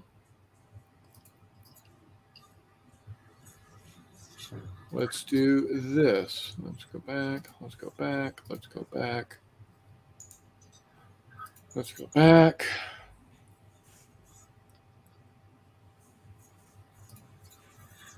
Bum, ba, bum, bum.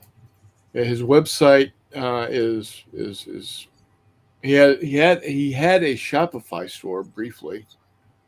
Um, Here is the information.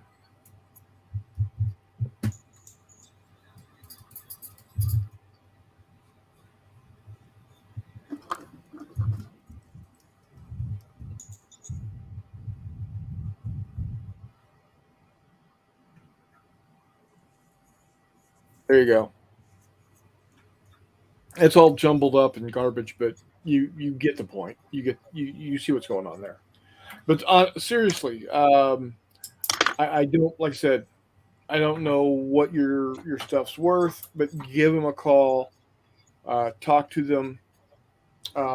If you do get a chance, if you do happen to get a hold of Tim, let him know that Chris Arnold called you or gave you the information. Um, he may be interested. He might not. I don't know, but it's a lead, and it's better than a sharp stick in the eye. So I'd like to see the list of things that are worse than a sharp stick in the eye. 2. swift kick in the ass. Okay. That was the other one my mom always went to. It's better than a sharp swift kick in the ass. Thanks, Mom. Cheers.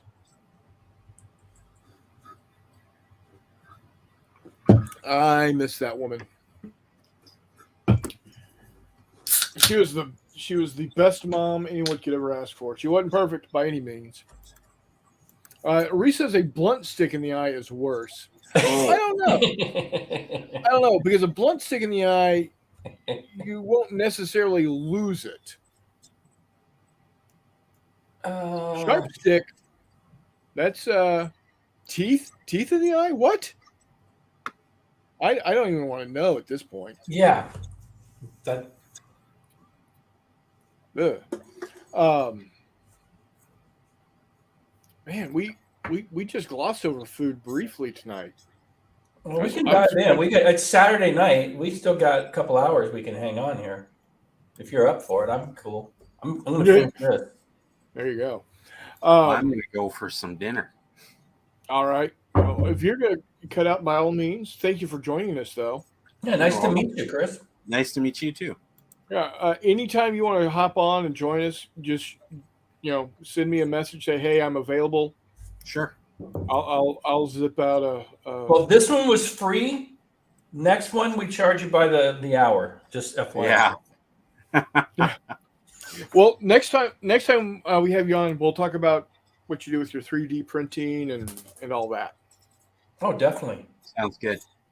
So take care, everybody. Good. Have a good dinner, and we'll see you next time. Okay. Have a good night, guys. Okay. Bye. Peace out, brother. I'm going to go ahead and kill that, so it's just there. Bobbing for apples. That's a real thing. When you receive something that reminds you of bobbing for oh yes, okay, yes, teeth at that point would not be good. Teeth in that and ooh, no, nicht sehr gut. Don't like that. Mike's talking about comic books, and I've said this before. I never got into comic books, and I can't explain why. Maybe it's because I lived. I didn't live where I had easy access to a comic book store. Really? Okay. Yeah. I honestly, that is surprising. Well, I lived in the suburbs. Yeah. Okay. I lived in the suburbs with no way to go anywhere. Actually, up until COVID, from about, I want to say 16, maybe 15, I've had a pull list at a local comic shop, almost uninterrupted, almost, except for when I was moving. Okay. And how close did you live to said comic book shop? Well, keep in mind, the reason I say 15, 16 is about the time I was becoming a little more mobile, didn't need my parents to take me places, started working, had a little money to spend, Mm-hmm. had either started driving with a permit or had friends who drove. And so in some cases, it was a few miles. I'm not going to lie, it was 10, 15. But again, we've talked about this. Driving in California is different than driving in other parts of the country because an hour is like no big thing. Right. And I didn't have a problem with that. But see, I didn't get my driver's license until I was 17. Mm-hmm. And I didn't, I had access to a car, but I didn't have a car. Yeah, that was like me. Um, and Well, I since bought my I first did, car at 17. well, did you have interest in comics before you got to that point? Yes. And why did you have Well, interest in because comics? they were relatively inexpensive. Mm-hmm. I used to read a lot of the Sergeant Rock, Unknown Soldier, Yeah, war comics, right. and you could get How those at the PX on base. And you so, could walk to. well, no, I'd go there with my parents or my mom or whatever, Right. and they go shopping on base, and 10 cents or 15 cents or whatever, and I'd get a comic book and I'd sit there and read and shut my mouth, which for me is hard to do. So Right. my mom loved that. So yeah, we didn't have. I didn't. Where we did our shopping, there weren't comic books Okay. because although Dad was in the National Guard, we didn't go to, and there were PXs all over the fucking place in San Antonio. We didn't go to. We didn't go. Well, We didn't you shop on should that. have gone down to the river. I They had no way of probably getting. had comic books. In fact, they were probably invented there. They were, and the first comic book shop was there right next to the Alamo. Right. Yeah. In fact, I think the Alamo was officially the first comic Yes, book it was. Yes. printed there. Yeah, and Yeah. that's why they were attacked is because of the shipping problems of getting comic books into Mexico. They weren't Exactly. happy about it, Exactly. and so they See, attacked them. see, Yeah, I know the history. you know the history. I know that. No, it just comics were, Haunted Tank and GI Combat. Yes. Sorry, I was rude. that's fine. I Now saw you in your mic. I know Haunted all Tank. I about love what he's Haunted talking. Tank. I know all about what he's talking about. I know the titles.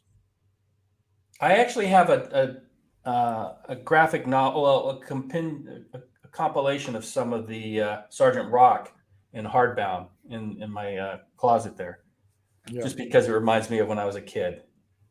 And the other thing is for reading purposes, I had two encyclopedia sets in my bedroom. Well, hold on. You grew up in Texas, right? Yeah. Yeah. So reading wasn't really on the curriculum there, as I understand What it was back then.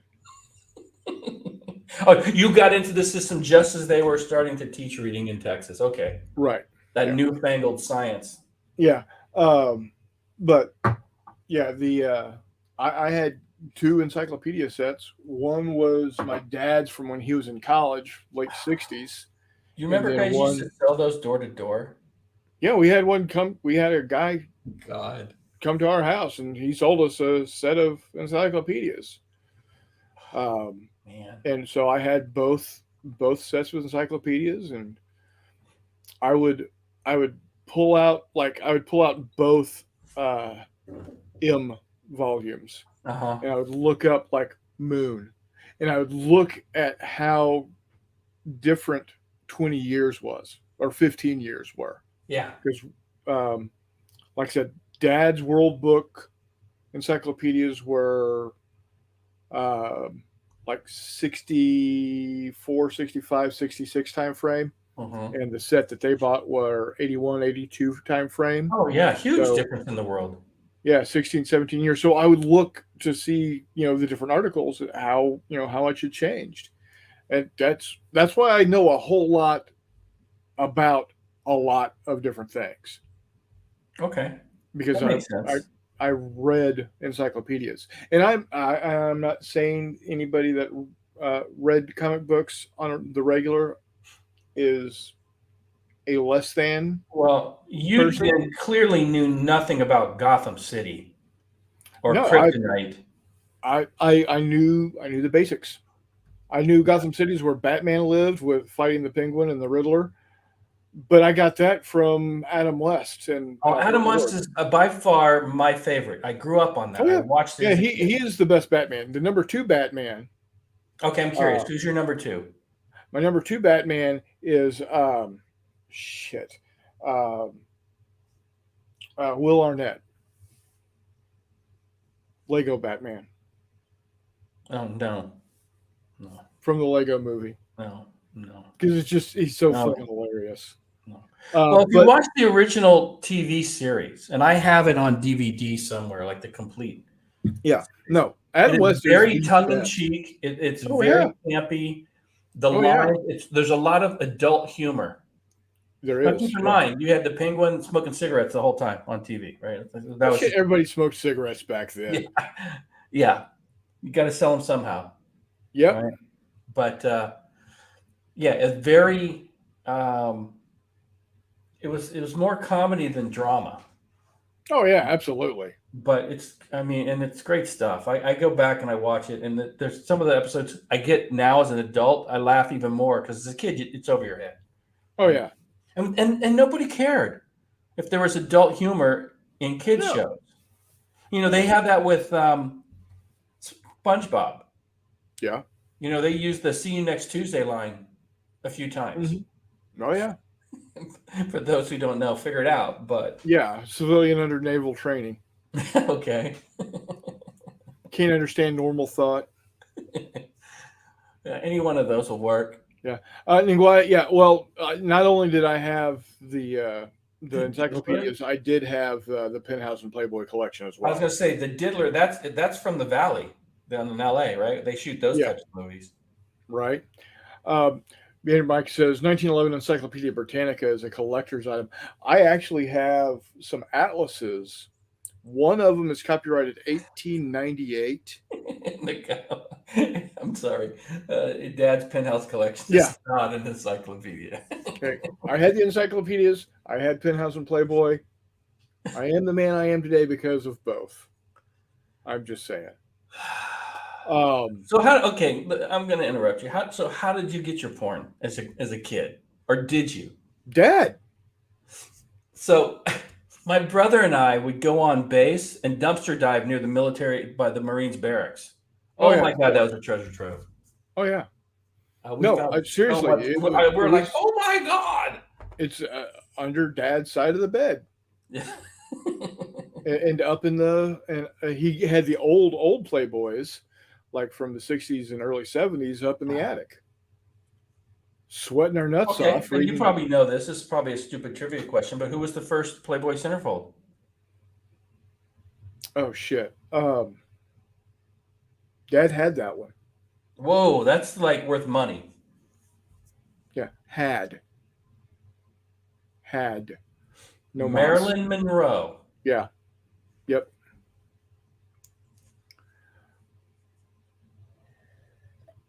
Anyway. But I think Meandering Mike's using her real name. Was it Dorothy? Is that right? no. I'm trying to remember. What was Marilyn's real name? Norma Jean, right? Norma Jean, yeah. Okay. Dorothy Stratton, was the first. In my opinion, Marilyn Monroe is still the most beautiful woman that's ever existed. Yeah. Dorothy Stratton was the first, I think, was the first Playboy of the year, I think. Okay. And maybe his first girlfriend. Barbie Benton. Oh my God, I had a crush on her. Oh, yes. Oh, yeah. My dad's were stored next to the Air Force navigation maps from Vietnam. See, this is a type of Now, this is the these type of days, jackass I'd like I to am. have those navigation maps more than I would the I, magazines. yeah, well, this is the type of jackass I would have been back then. I would have been more interested in the navigation maps. Yeah, me too. Yeah. Oh, wow. Sophia Loren, yes. Yeah, I had a crush on her. She was a fucking smoke show. Okay, here's a question. Marianne or Ginger? Okay, so here's my problem. Both. Neither of them is a blonde. Blonde is, for me personally, blonde is at the bottom of my preference list. Dark hair or redheads, and those are both dark hair and a redhead. So I'm like, I would have been happy if I would have opened either one of them under the Christmas tree. I would have been happy. Just Yeah, saying. I wouldn't kick either of them out of bed for eating crackers. Yeah. But And they both have their pluses and minuses I'm in the sick very mind of a much- kid. I'm very much a Marianne follower. Well, Marianne was younger, right? Or she wasn't as glam. Right. Probably might possibly have been a better housewife. Nguyen says the old lady, Mrs. Howell. Yeah. Well, okay. I'm sure she got play too. Sure. Oh yeah. Yeah. Now my preference is Latinas or his Italian women. Mm-hmm. Oh yeah, I'm right there with My you. ex-wife was Peruvian. Most of the women I've dated have been Latina, and it helps living in California. But Oh yeah. Well, I grew up in San Antonio, so that's where I get my proclivities. there you go. That Makes and sense. redhead Scottish girls with the little meat on them. I've dated a few redheads. Yeah. Oh, fiery. Maynard Mike says the professor is kind of a sexy beast. In his own way. Oh yeah. Yeah, he probably Oh, yeah. played ASL too. He looked like he's an ASL guy. Well, he looks like Wardrobe. Or Wardrobe looks like him, so yeah. He's an ASL guy. Oh, poor Wardrobe. Oh. Yes, redheads are trouble. Well, who would you rather hang out with, Wardrobe or the professor? Wardrobe. Yeah, I mean, I haven't had the choice, but it'd probably be Wardrobe for me. So Yeah. well, yeah, redheads can be trouble. But Speaking of coconuts, Maynard Mike says, but what about eating coconuts in bed? That could get us canceled also. But we're talking about coconuts. My 10th grade, my first 10th grade year in high school, because I took 10th grade twice. In our German class, we did a Secret Santa at Christmas time, and I got I picked the teacher as my Secret Santa, okay, or as the recipient of my gift. Well, she continually would go on about how whoever her Secret Santa is, if you're going to bring candy, just make sure you don't, nothing with coconut. I don't like coconut. Coconut's the worst. I hate coconut. Blah, blah, blah, blah, blah. So the final gift I got for her, I don't even remember what it was, but my dad is, to this day, a prankster when it comes to giving gifts. Mm-hmm. And he'll make your gift make noise or be lopsided weight wise or something. Like one year he put a can of creamed corn in my brother's package. So if you shook it like this, it would go thunk, thunk, thunk, thunk, thunk, thunk, thunk. Uh-huh. But if you went like this, roll, roll, roll, roll, roll. No idea what I would like your dad. So he said, okay, she doesn't like coconut, right? Right. Let's put a whole fucking coconut in the box. Okay, why not? Why not? Again, I don't remember what her actual gift that I gave her was. It was like maybe a nice pin set or some shit like that. I don't know. It was for a German teacher. What are you going to buy her?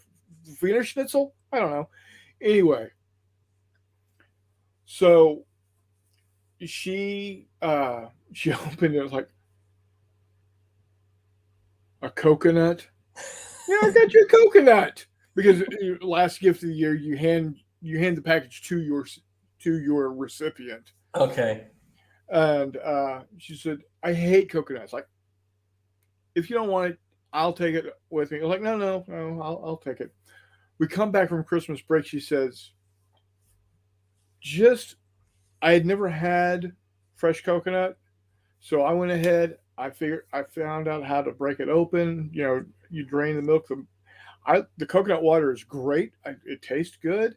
I ate the fresh coconut. I love fresh coconut. The deal was she hated the grated candyized coconut, like you get it like a like a Mounds. Oh yeah, I can't eat I don't like coconut. Yeah, I bet you if you had natural, Maybe real coconut. I'm based on your story. If I get an opportunity, I may try it. Yeah. Just to see. So, and if you don't, that's fine. But don't, because it is a completely different taste.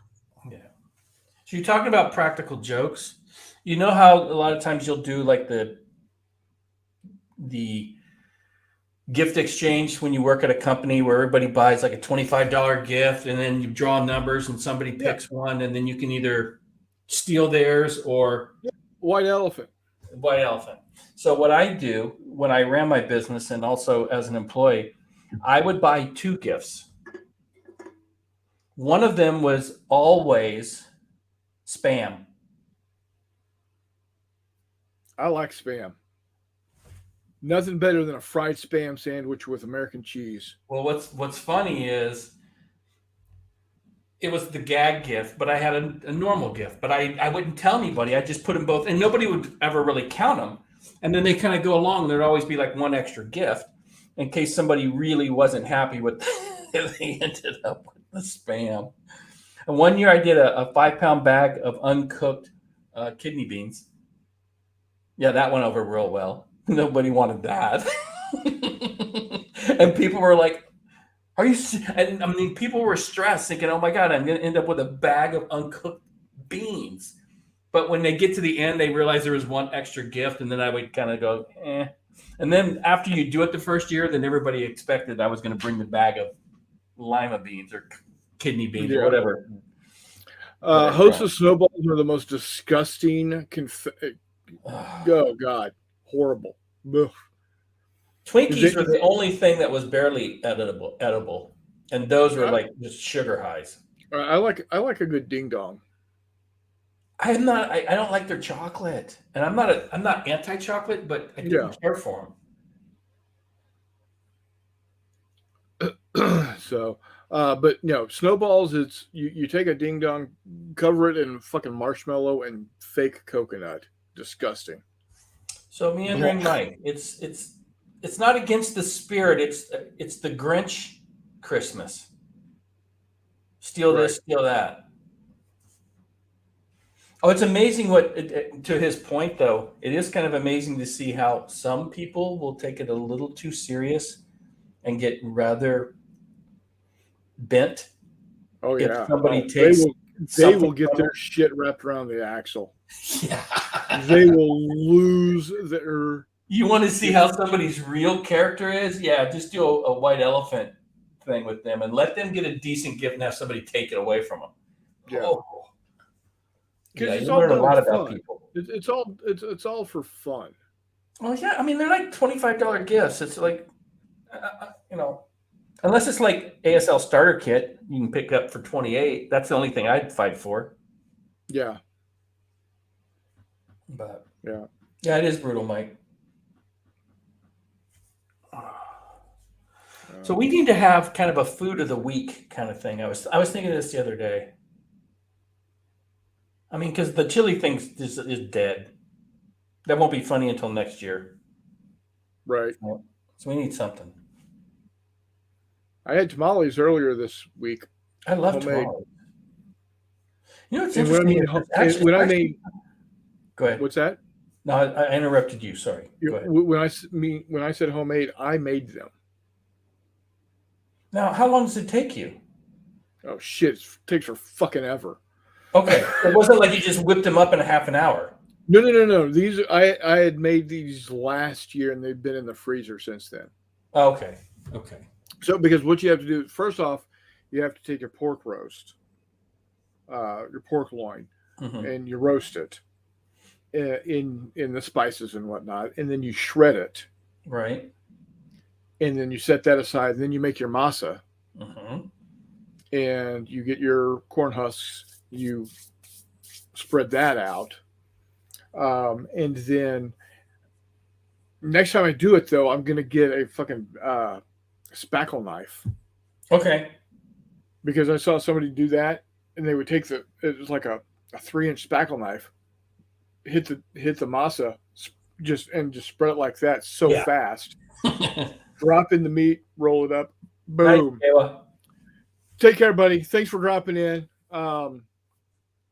We'll see you Wednesday night.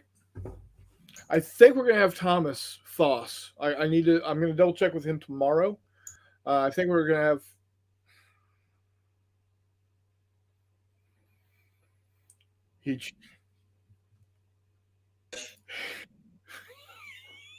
You idiot. I am. It's a stupid habit. I was going to my page to check my YouTube channel, and I was on the StreamYard, and I went click, and I went, oh God, I just disconnected. Anyway, I think we're gonna have Thomas Foss this Wednesday. I'm gonna double check with him tomorrow, see if we're still on board with it. So cool. Now he is. Is this the guy that does the laser printing of the? He's got a laser. Yes. Okay. Yeah. He also does the killer rabbits. He also does the skeletons that here Mike's oops, I actually flushed the window. Yep. Jackass. Guilty. What did I say? Guilty. Anyway, so yeah, I think I'm gonna have him. I think we're gonna have him on Wednesday. Oh, there you go. Vader is coming. What? Look what it says underneath it. Look busy. Oh, look busy. There you go. Yeah. No, it's cool because it's kind of a black on the gray. So but when you're up close, you can see it. Vader's coming. Look busy. Look busy. But yeah, he is legitimately one of the coolest dudes I've ever met. Cool. I have met him in person before. About 4 years ago now, just before COVID. Before COVID was the first year that Jay Wiley did his Wiley Wargaming weekend, and Thomas came out for that and had a blast. He had some cool games there. So had a lot of fun, and then hasn't had a chance to come back to Kansas City until this year. So it's going to be fun. It's going to be cool. Nice. So hopefully next year I'll be able to. We'll see. I've got to get. My daughter's going to be graduating college, and hopefully next year I'll have a little more disposable income, and I can come out.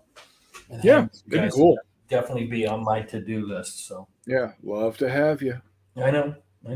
I just got to make it happen. It's easier for me to come to you guys than all of you guys come. Although that would be really cool to have you all out in San Diego. So. Yep. Yeah. It is legitimately on my I want to do list. Yeah. For various reasons, but the big reason is like $1,500 a round trip or something crazy like that for the two of us. Oh, for both of you. Okay, that's a little more reasonable, but still. Yeah. Actually, let's go to Expedia.com. Okay. We're gonna make this happen. Leaving from STL. to. I have no idea what San Diego is. SD, SAN, D. I Oh, it think. is SAN. Yeah. And there's only 400 cities that start with San in California. Right. And in Texas. See, San True. Antonio. San Antonio is SAT. Well, okay. And San Antonio was the first city in the country that started with SAN. So you have that. Yeah. Well, no, Saint Augustine. Well, no, Oh. because it is Saint Augustine, not San Augustine. Right. Um, I've been there. That's in Florida. yes, it is.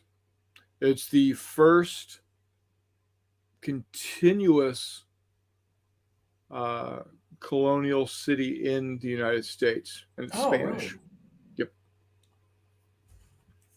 So let's go out a couple of months because it would be something that I would plan ahead on Yeah.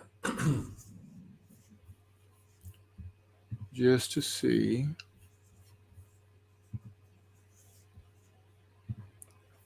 Go for a weekend. Yeah, weekend's going to be more, but you got a job, so you got to do what you got to do. Yeah. St. Louis to San Diego. Searching for flights from 400 plus airlines. Yeah, there's not 400 plus airlines flying from St. Louis to San Diego. No. You want Southwest, most likely. More than likely, yeah. Here is a flight from St. Louis to San Diego with a layover in Denver for $566 per traveler. One way? No, that's round trip. Okay, so that's a little bit better. That's Yeah. about Now, 1,100 that being said,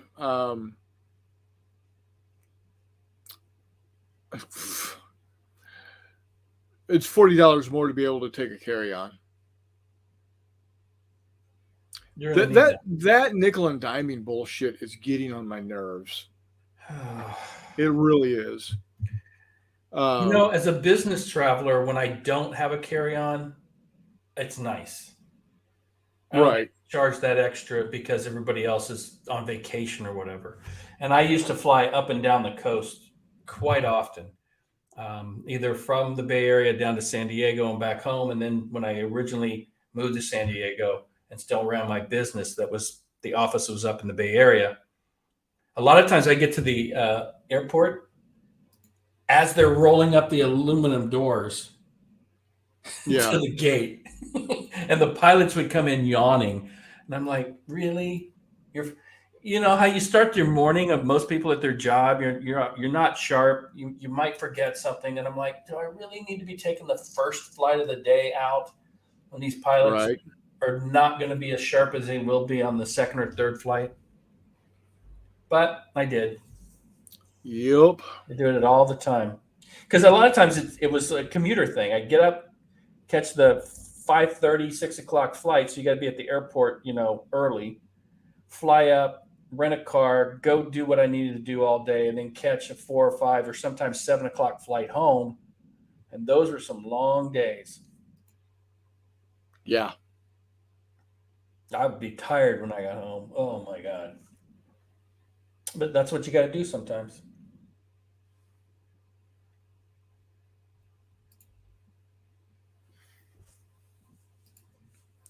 Flying Southwest.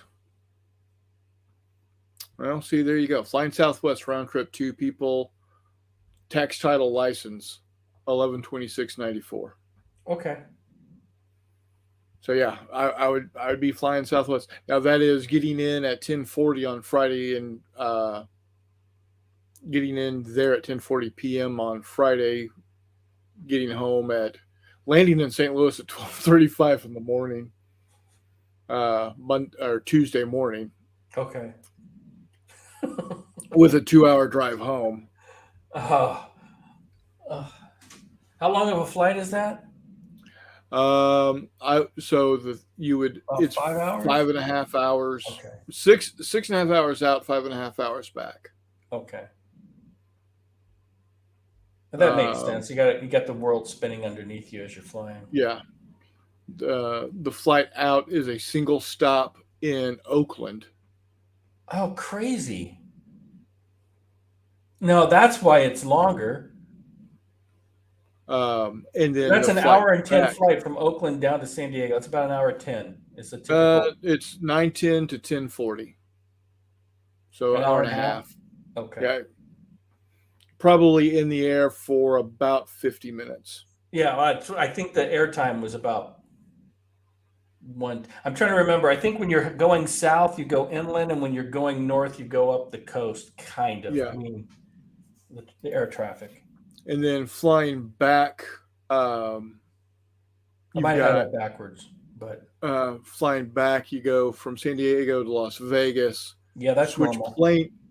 switch planes in Vegas Okay. with an hour layover. Yeah, there's one thing about living here on the coast, and if you want to go to Vegas, you can almost pick your hour. There are flights going into Oh, yeah. Vegas all the time, and Yeah. it's a hop, skip, and a jump. It's like hour and a half, 2 hour flight Right. tops.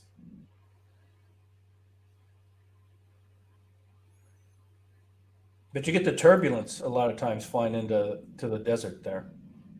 Yeah, you do. I don't know if that bothers you or not. No. Is it not John really. Wayne Airport out of LA? They take off, and I'm going to exaggerate, vertical, Yeah. and they have a noise abatement. So you go, woo, and then the pilot cuts the engine, and you can swear you're drifting back down. Yeah. You just feel it. And he tells people, the pilots will say, okay, because of the law, we have to, for noise abatement, they take off a little more vertical. Yep. Clearly not vertical, but steeper. And then they get to a certain point and they cut the engines or Right. cut them back.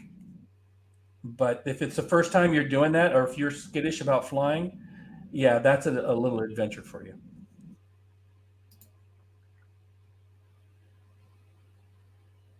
So, yeah, Reese, the flight from Dallas to Oklahoma City is like that. Austin to Houston is in the air. Well,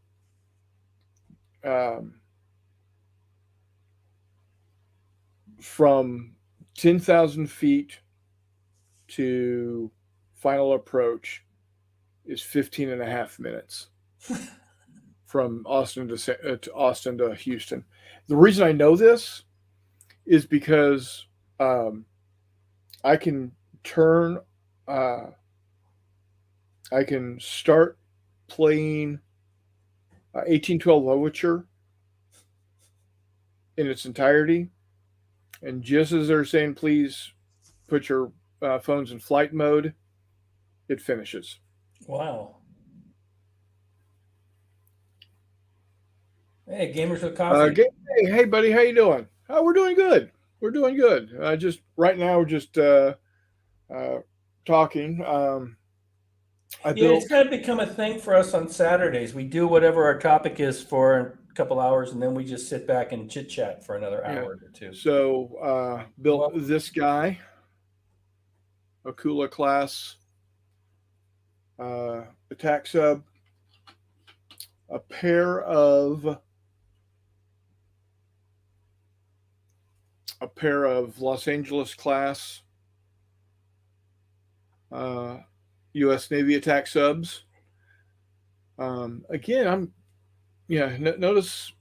Yeah, they're different, but they're the same. They're, for what reason, they're the same. They're the same block.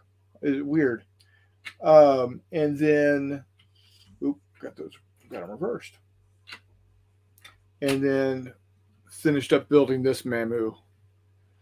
That one, that's my favorite one of the four that you did tonight. I've always loved the Typhoon class. I always thought it would be neat to take all the missile tubes out and do like they did in the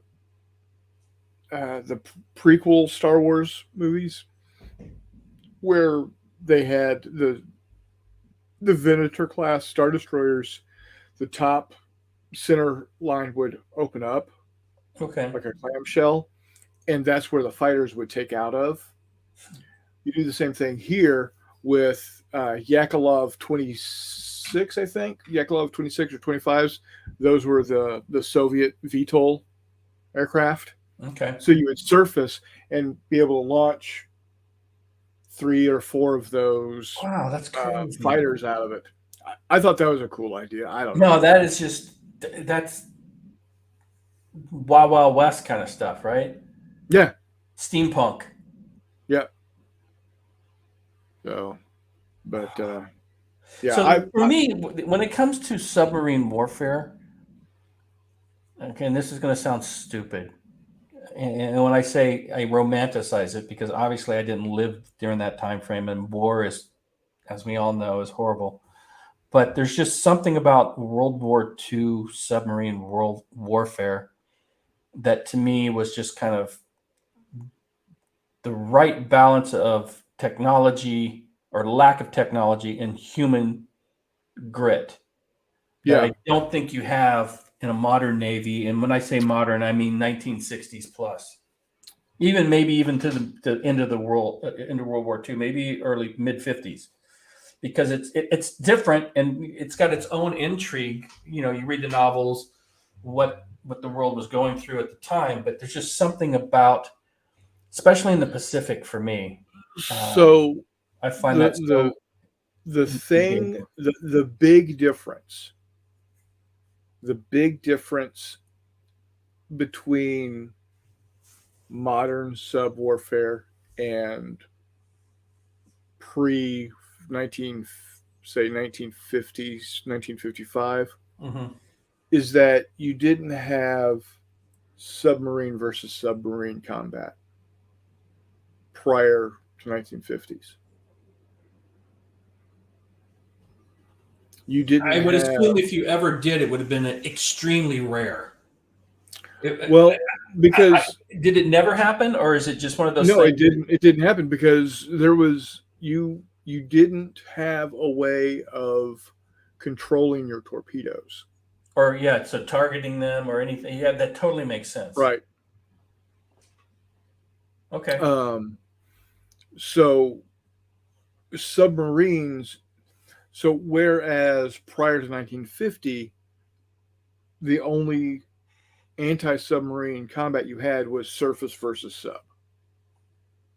Right. So and even the aircraft was a bit archaic, right? So it was more the destroyers, I think, shined in. Right, destroyers and destroyer escorts. Right. Okay. Yeah. So you would have them out there listening to their hydrophones, their early sonar, listening for those, for the screws, the propellers, and then lobbing depth charges off the sides, and you wouldn't know how deep they were.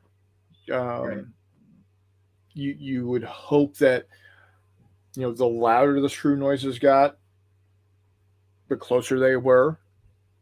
So you waited until you thought, and the radar men, not the radar, but the sonar men back then, the good ones could tell, okay, he is, by the sounds that I'm hearing, he is underneath us.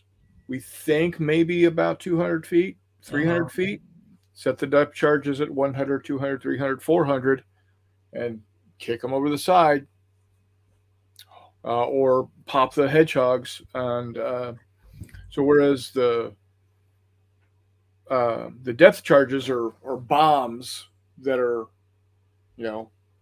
probably 2.5 feet in diameter, about 2.5, 3 feet long, filled with TNT, and you could set the pressure trigger on the side to whatever depth you want them to blow up at.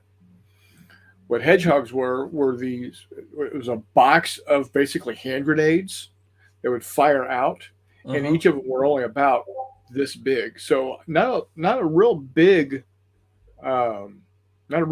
charge, but they were contact. They wouldn't explode until they actually hit something. And so You didn't have to guess the depth. You just had to. It would just drop. you just until had it to hit guess. You had to guess where it was, and hedgehogs would go out, like that. So it would cover, it would cover a 50 yard by 50 yard area, and like 16 to 32 of these things would be going down. Mm-hmm.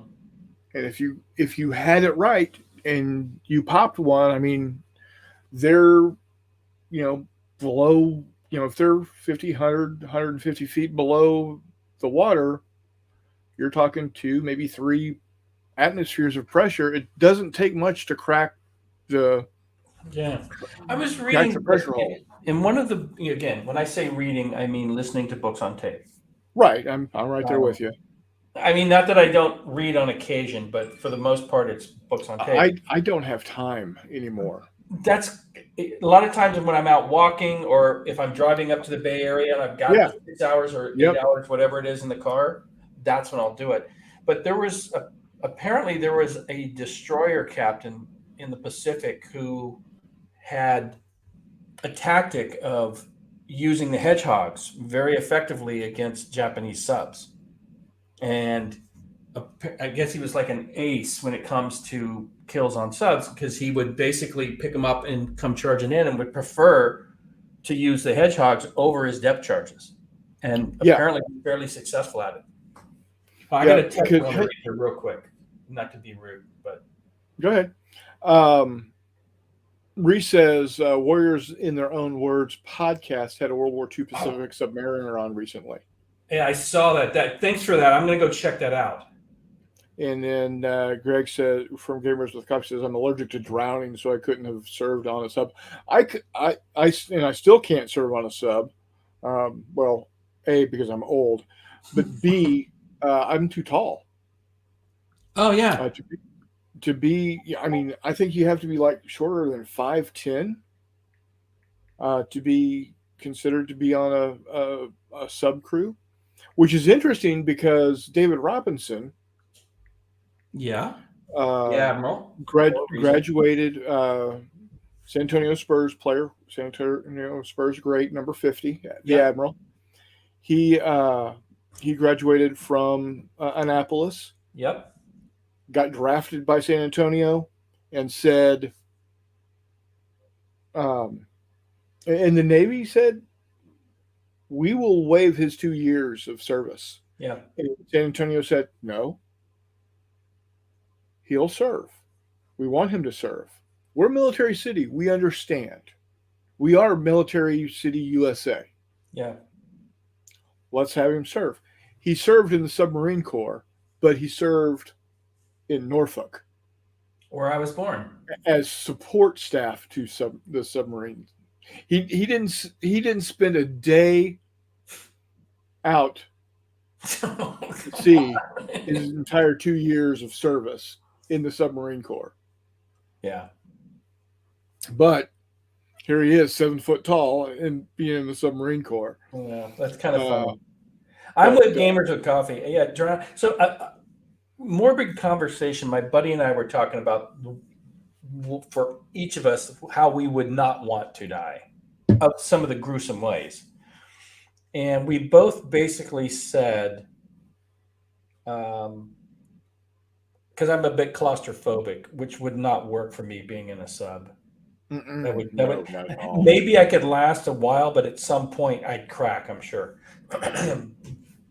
But it would be like diving in a cave or caving and getting stuck, wedged in between 2 rocks or something. Yeah. That would be the worst for me. I would rather drown than do that, because that's going to 2-3 minutes tops and you're done, right? As horrible as that is. The thing with today's subs, this guy right here, the Seawolf class attack sub, which we only have 3 of, she can legitimately be submerged for 30 plus days. Okay. Never break surface. Yep. For 30 plus days, because A, she's nuclear, so Mhm. The power plant is not using oxygen. Well, let me ask you this: you have a much better understanding or of history when it comes to Cold War naval actions. When was the last time an American sub fired in anger? Any weaponry? And I don't mean like a deck gun in Vietnam. I mean like firing missiles or tank on tank, sub on I know what sub. you mean. So I mean actual combat. actual combat was World War II. World War II. That's what I thought. Yeah. I wasn't sure if there was Now, any sub in Korea because that was mostly land. yeah, Vietnam. North Koreans and the Chinese did not have any type of naval capability whatsoever Yeah, at but the time. and because of their proximity, they probably didn't have any type of what's the word? Freight lines, right? Bringing supplies in. Not that we would sink that. That would probably, especially if it's Chinese, that would cause a So global yeah, issue. Reese reminded me. Yes, we fired Okay. cruise missiles. Yeah, we did fire cruise missiles from attack subs. You are Okay. correct. Yes, sir. So yeah, first, second, third, whatever conflict in the Middle East. Okay. We did do that. Okay. Yeah, that's what I was at because it's like one of these things where I Yeah, know we have them, I I'm know they're thinking. deterrent, but I couldn't remember the last time we'd actually Yeah, used them in anger. But that makes I'm complete sense. I'm thinking ship versus ship. Yeah. You know, just like the last time an American battleship ever fired in anger was New Jersey firing during the first Gulf War, Okay.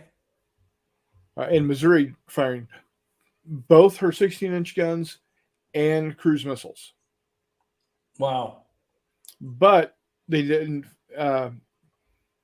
They did fire on patrol boats, but they used like their 5-inch guns and 50 caliber deck guns. Yeah, like I said, that makes sense. That could have happened in Korea or World War II, and Well, by that time we didn't have deck guns on submarines. yeah, it makes no sense, right? You know what? Now that you say, I never actually thought of that, but now that you say that, that makes complete sense. Yeah. Why would we?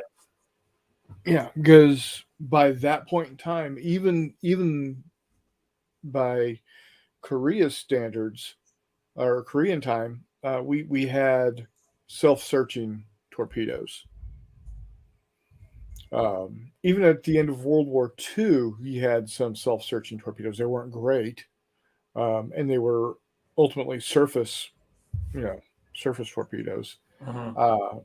But what we've got now, and that's the other that's the shift that we have.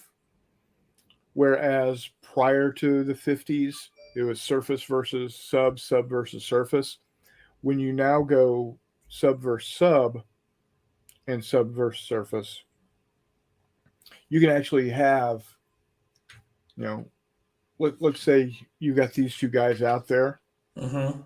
What you can do is this one will hear when you launch from this one, Mhm.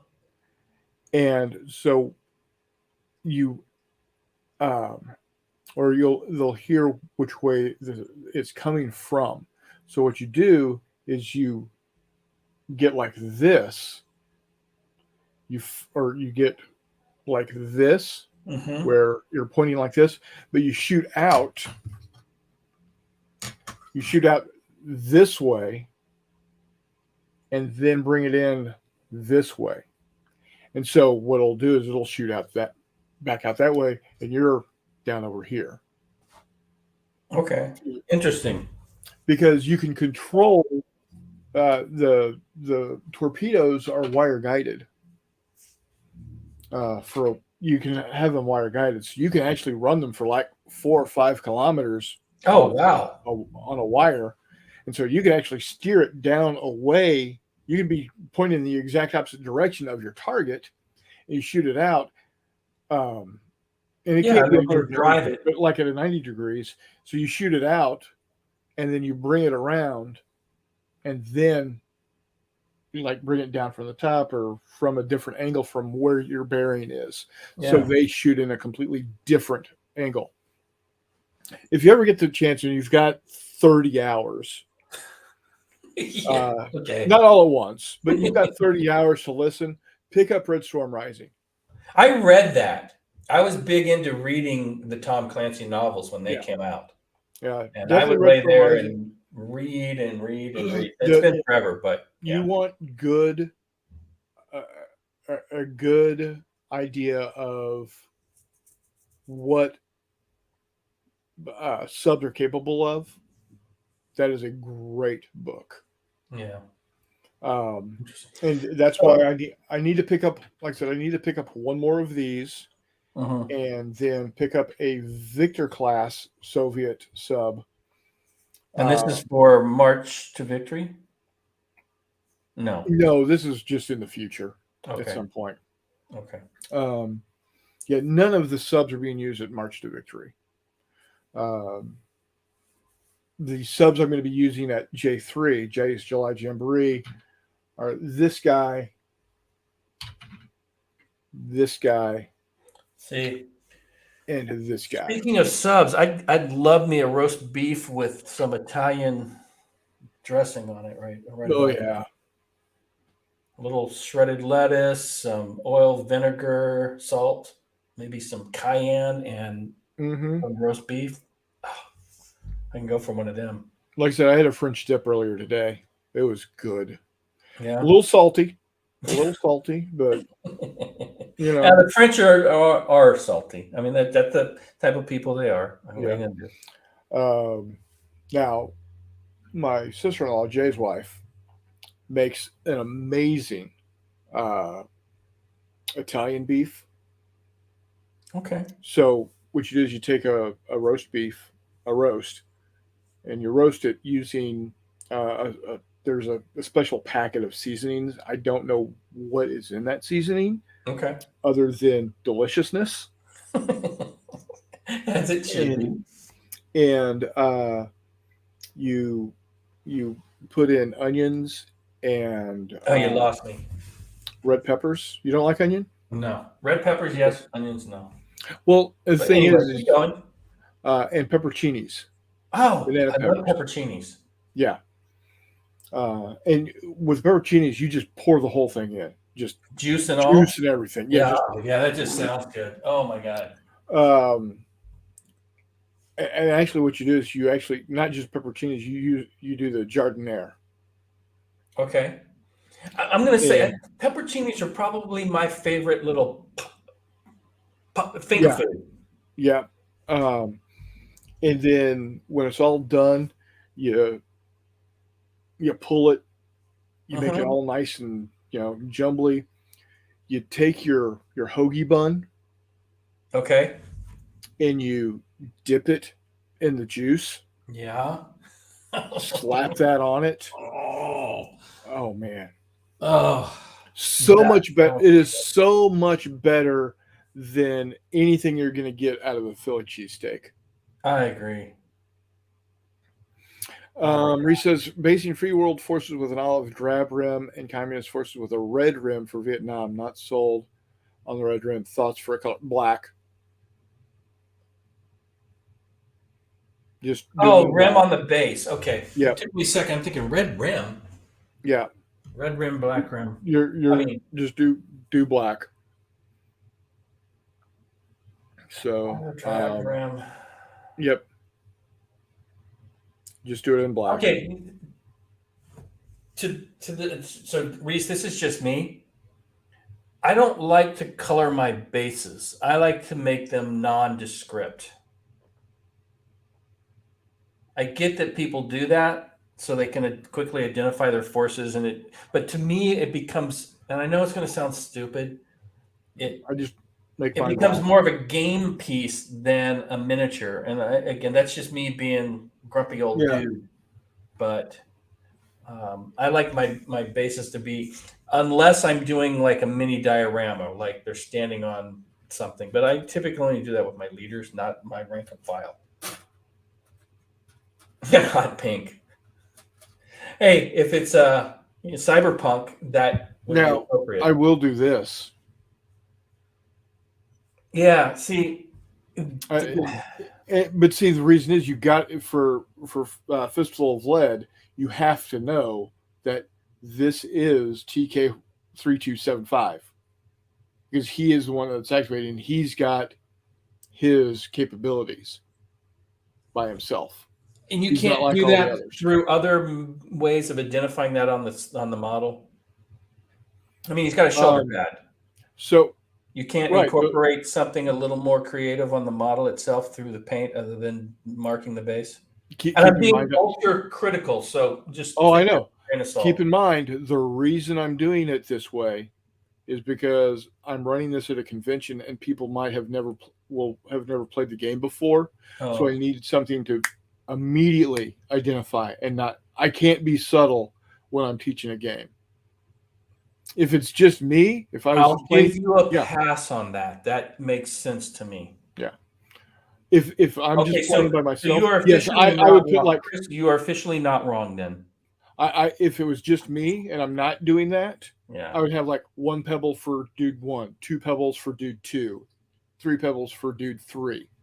Oh, interesting. I just might That's put a how- number on their shoulder pad, but I'm Well, see, they don't. Not all of them have the shoulder pad. Only the sergeant has a shoulder pad. So yeah, I know. No matter what, or he's the sergeant. lines across their eye, whatever. But yeah, I Yeah, get your point. You exactly. do pebbles. That's cool. I like it. But yeah, because in the movies, which I'm basing these guys on, the movies, they didn't have any way of telling you who they were, and that was the whole point behind stormtroopers. Yeah. A stormtrooper is a stormtrooper is a stormtrooper. There is no individuality. There is no name. There is no nothing. They didn't have numbers. Right. But that's Now, it. do you know in the book, at least when I read the scene where they go into the Death Star and they're going into the control room, do you know what the stormtrooper's number was? In the room, Yeah. or the one that they got it into the Millennium Falcon. THX 1138. And you know what that's in reference to? Yeah, it's George Lucas's first movie. Yeah. And you know where that was filmed? Alameda, Yes. in the tube that goes from the island to Oakland. I've been through that tube many, many times in my life, a Posey tube. So yeah, THX 11, and also that's the sound system, right? That they developed, THX. Yeah. But yeah, the Stormtrooper was THX 1138. At least as I remember it reading the book, and I was like, "Oh, Yeah. Easter egg." But yeah. Now the clones, on the other hand, the clones start because they were all the same. They wanted to be personally differentiated, so they only had their clone number that they were born with. Yeah. But then they gave themselves nicknames. So like there was CT 5555, Clone Trooper 5555. He became known as Fives. Okay, little trivia question, or a little point of Mike trivia. Mike Kaiser card at one point was 7 5s. 555, 5555. All right, there you go. You're Fives. So I guess I was a clone. You're Didn't know clone. it. Right. Clone Trooper Fives. Then there was like Echo. I think his Clone Trooper number was like 2525 or 3636, something like that. He's Echo because it echoes. Gotcha. Yeah. And they would mark their helmets and their pads and their uniforms differently because they wanted to be individuals. Yeah, they do that in the NFL as well. A little, yeah. Different now. They put names across the back. It's Yeah, crazy. exactly. They're all basically clones. Yeah. Come out when of they Texas. It's a clone factory. Mm-hmm. Yeah. Oh, it is. They raise them from high school. They teach them football. That's all these guys know. They go to the U of T or whatever you call it. University of Texas. What's it called? UT. UT. Not U of T, just UT? No, it's UT. Okay. Okay. Yep. Yeah. So they're basically clones, right? They just crank them out. Yep. Now, if you go to any other college or university in Texas or one of the rivals of Texas, it's if you go to the University of Texas, it's big U, big T, UT. Okay. Anywhere else, it's referenced little t, little u. Really? Oh, yeah. Oh, I bet there's some machoism going on there. You think there is rivalry between UCLA and USC or USC and Cal Berkeley? Nothing like the rivalry between Texas and OU. Or I Texas will tell you and the number A&M. one, Cal Stanford. Oh yeah, no, Cal Stanford is a biggie, but nothing like Texas OU. So you know what makes Cal and Stanford such a big rivalry? They're besides their right proximity. fucking next. You're like, But that's right next not. to each It's other. just not that. What you have is you've got Stanford, which is one of the top private schools in the country, Oh yeah, and Cal is and has been forever the number one public university in the country. And they're both in the Bay Area with a large population. Mm-hmm. And yeah, so it's big. It's big. And that's saying something in an area where, as we were talking the other day, the greatest high school football team is almost unheard of. Right. With winning 12 years or whatever it was, 151 games. Something ridiculous.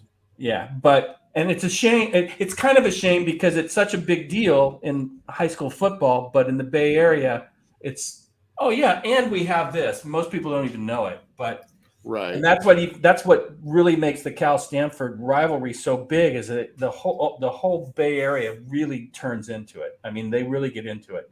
And again, it's not the same as Texas. I know Texas is the center of the universe when it comes to all levels of football, except for the professional level where they just suck. Quite honestly. Oh yeah. Oh, absolutely. I've never been a Dallas fan ever. Have I ever been a Dallas fan? Well, being a Niner fan, I'm definitely not. Oh no, absolutely. I don't know if I dislike the Raiders more or Dallas more. It is so close. I'm the same way as a Kansas City Chiefs fan. You know, my first professional football game I ever went to, I was in a group called it was an entrepreneurial group, like Boy Scouts, but it was junior achievement. Mm-hmm. And they taught you business. And I happened to be the top sales guy. I made some stupid little things and sold more of them. And I got tickets to a Raider, and I'm not a Raider fan, but the first game I ever went to was a Chiefs-Raider game. And I root for the Chiefs because I wanted to beat the Raiders, and they won on a field goal near the end. And this had to be 1977-ish. So you got to see the only Raiders player I have any affection for. Who? It's because of my mom. That's Eugene Upshaw. Okay.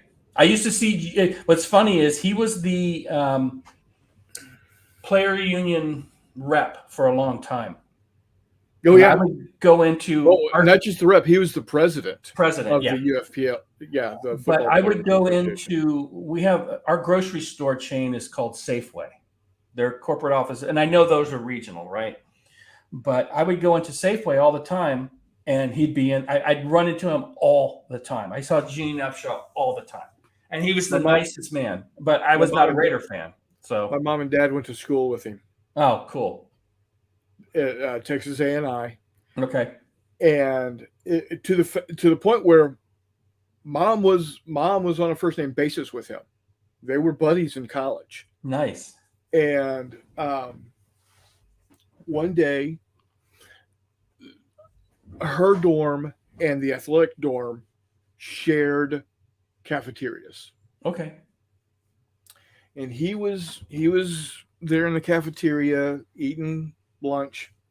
Mom was in there, and they just finished, and he was walking her to class or whatever, right? And Hold that thought real quick. Charles, we're no longer friends. Okay. and Kingsville, where Texas A&I is located, Kingsville has a naval air station that was used for training trainers, if that makes sense. Yes. Okay. Train the trainer. So, yeah. It was where you went to be if you were going to go to Pensacola to be a flight trainer, you trained at Kingsville to be a flight trainer. Makes sense. These people need to be taught how to teach. Yeah. Right. Exactly. So here comes this JG who wanted to date Mom in the worst possible way. Comes popping up like, "Hi Beth, how you doing? I was wondering." And Mom he saw him coming up and she said, "Gene, I can't get rid of this guy." Or Tuck. His nickname was Tuck. Okay. Tuck, I can't get rid of this guy.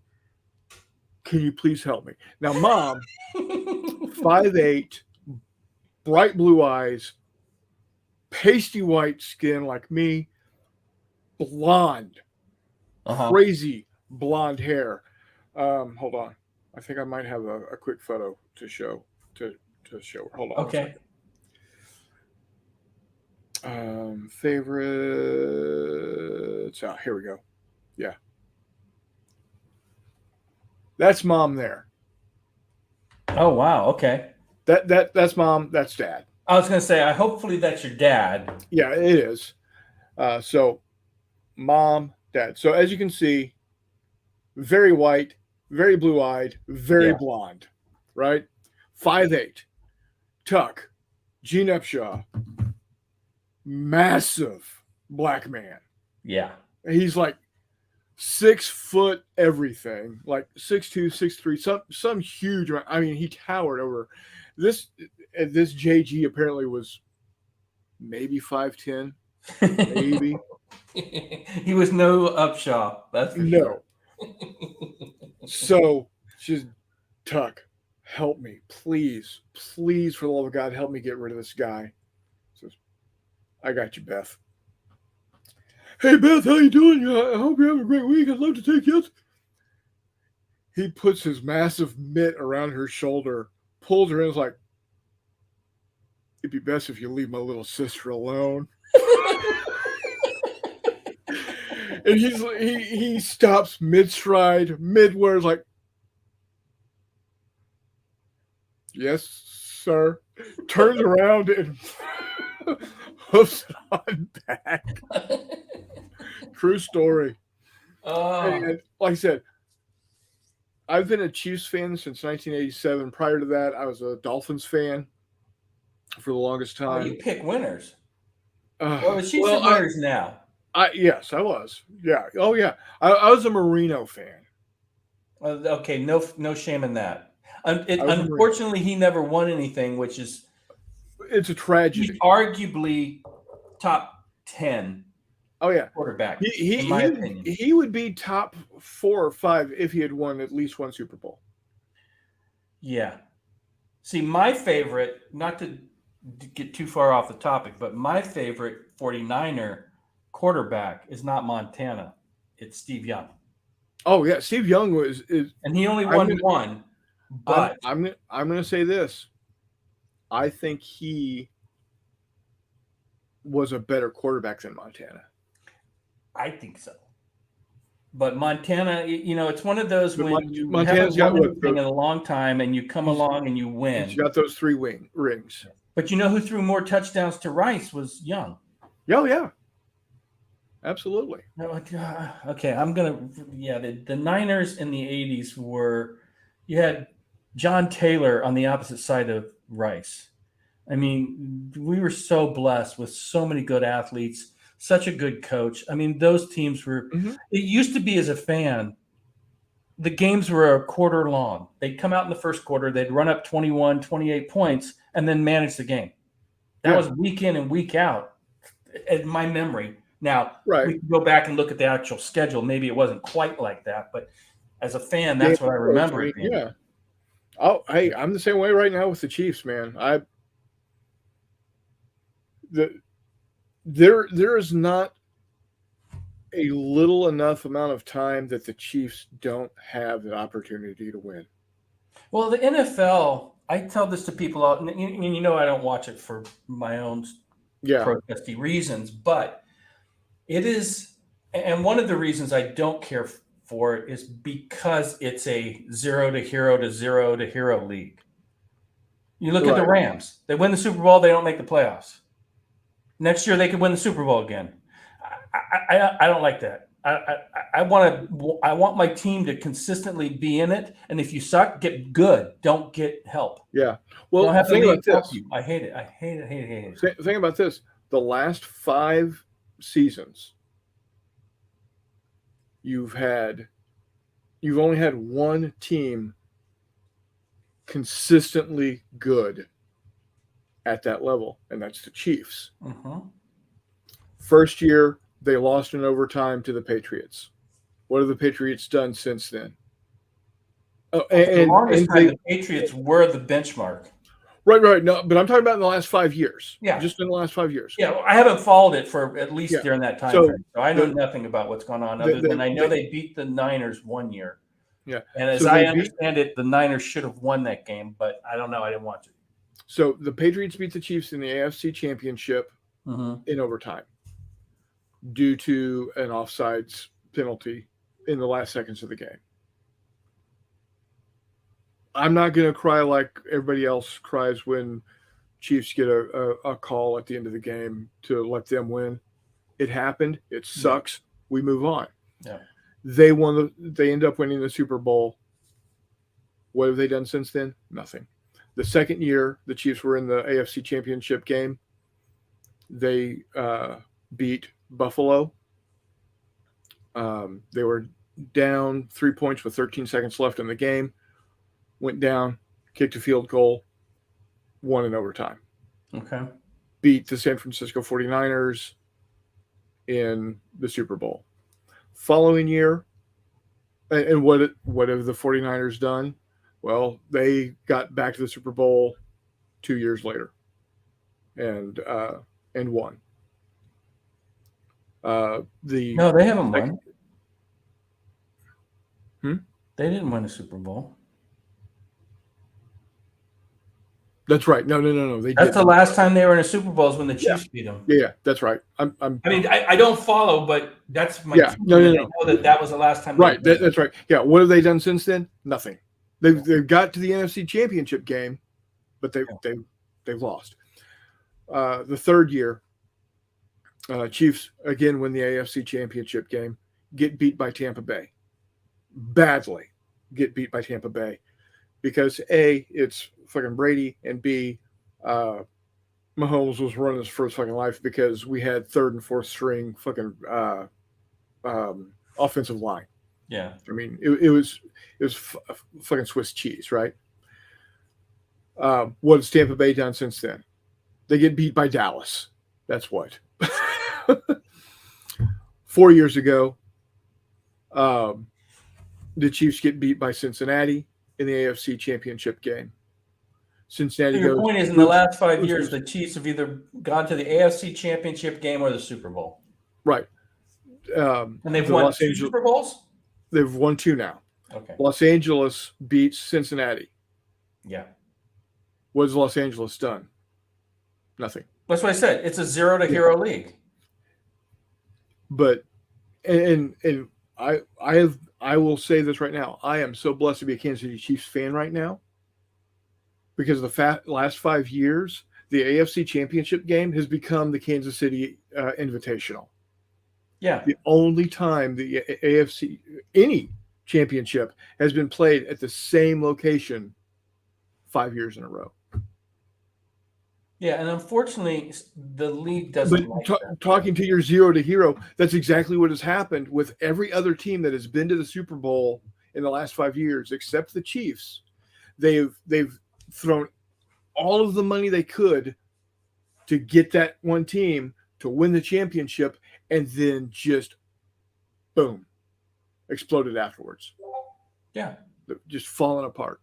No, well, but that's what the league wants, and I don't enjoy watching that. Oh no, I And that's it's not why that I love don't. It's like, oh well, my team lost. Now I will say this, and most 49er fans will agree. I was one of the first guys that was anti-Jim Harbaugh. And when we get to the Super Bowl and we're down on the goal line, we got the best offensive line in the league. And he asks Colin Kaepernick to throw that little fade pass. And the kid does not have that skill set in him. He's got a lot of good things about him as a person, take the politics out because that I won't go down that road. But as a football player, he had some skills. But that wasn't one of them. Right. Everybody. Take care, Charles. Have a good night, buddy. Thanks. We could have walked up to the line of scrimmage and told the defense the play we were going to run. We're going to run Frank Gore through the A gap on 2. Are you guys ready? Because we're coming at you, and we would have shoved it down their throat, scored a touchdown, won the Super Bowl. But Harbaugh didn't do that. He had to throw that little fade pass 3 times in a row, and we lose the goddamn Super Bowl because he was an idiot. Yep. He's an idiot. Hey, he was good in the sense that he got us to where we were back to going to the playoffs, but his brother whipped his ass every time they played against him. Yeah. There was just something about his brother and the Ravens that he just couldn't get over, and he could not manage the big games. The year before, when we should have won back-to-back Super Bowls when he was managing, when he was coach. Yeah. The year before, we lost at home in the NFC Championship game to the New York Giants, who went on to win the Super Bowl with the catch on the back of the helmet. Yep. I remember that game. Rain game at the stick. Our defense is locked New York down. Mm-hmm. Kick comes in. Kid from Arizona State. Boom, boom, fumble. Giants get the ball. Defense stops and they kick a field goal. Should have never been. We should not have even had anybody back. Right. Our offense wasn't doing much, but our defense was shutting New York down. So even if we would have gone 4 or 3 and out, it would have been a field position game. But no. Kid drops fumbles the first one. And this is how bad the coaching was. We should have never had a guy back. We should just let it bounce, take the ball, do whatever. Yep. Next punt. Somebody should have gone over, grabbed that kid by the face mask and said, don't touch the fucking ball. He fumbles the second punt. They score with another field goal, end up winning the game. Yep. And that's on the coaching. Because, as a kid, you're out there, you're thinking, oh, man, I made the mistake. I got to make up for it. You're going to try even harder. It was, and if you've ever been to the stick, you know that's a nasty place. It's right on the bay. When the wind comes in, it's cold, it's windy. It's not it's going weird directions. Oh yeah, it'll swap sides within a second, and the ball does weird shit. Yeah, because just the location of the stadium. It's not that the Bay Area has got horrible weather, but when it's cold and raining and all of that, and it's the wind, because you're right on the water. Anyway, obviously, I still am not over that. And so we don't win that game. We go to the Super Bowl that year. We win it. The next year we get to the Super Bowl, and then he coaches with his head up his ass. Everybody will tell you, Gore, A slot, shove it down their throat. We score. It's a 2-yard. Yeah. And I remember him making that long run, and the guy kind of hits his ankle, and he falls down at the 2, and you're thinking, it's okay. We're going to score. Nope. No, we don't. And we end up losing the goddamn Super Bowl. And it's just like, and I was like, of all my Niner fans, I was like, even the prior year when we lost to the Giants, I'm like, fire him, get him out of here. He can't coach. Oh, no. And I'm like, I was the one dissenting voice, and finally we got rid of him. But anyway, like I said, I haven't followed it in the last umpteen years. Just so here's the real question for you, Mr. Hiss. Mm-hmm. Mr. Hister. Okay. How's Arsenal doing? How'd they do this week? They play tomorrow at 7:00 in the morning. So, did you catch any of what did you watch the video I sent you from last week's game? Mm-hmm. That's a mid-season game against the second worst team in the league. That's how freaking crazy it is every gosh darn week. Oh, I know, dude. So that team that Brentford or Bournemouth. Yeah. So last weekend, Liverpool beat Man United. Oh, they 7-0. stomped 7-0, right? Yeah. So the team that we beat 3-2, dog stimped them. Bournemouth played Liverpool today and beat them. Wow. 1-0. Well, I mean, to be fair, they are playing for their ever-loving lives. And that's the beauty of promotion and relegation because oh yeah, absolutely. I'm with you, dude. You've got not only the bottom 3 teams, but you've got at least 4 teams above them that if they don't win, they're going to be in the bottom. And so they're passionate. They're playing every week. They played Man City the week before, lost. They lost to us, and then they played. So they go Man City, Arsenal, Liverpool. Now Liverpool's having an off season, but historically, they are like the Boston Red Sox or the New York Yankees or the Giants. Always or the Dodgers. Right there. They're just one of those elite organizations. They're always right there. They're having an off season. They might not be the champion every year, but they have the ability to be the champion every year. Well, the last 5 years, Man City has won the league 4 times, once by 1 point. The team that was in second place for 4 years and won it one of the years was Liverpool. Right. So those 2 teams have been fighting for it the last 5 years. So today, and I don't agree with the call, but Man United was playing and they were playing Crystal Palace, which is a mid-table team, and they beat them 1-0 on a penalty late in the game. And so they're 2 points behind us. We play tomorrow. It's a team. Every team in the league, other than Man City and even Liverpool, we beat them already once this year, but they've owned us for the last umpteen years. And we still have to play them at Anfield, which I think we're going to drop points. It's just me.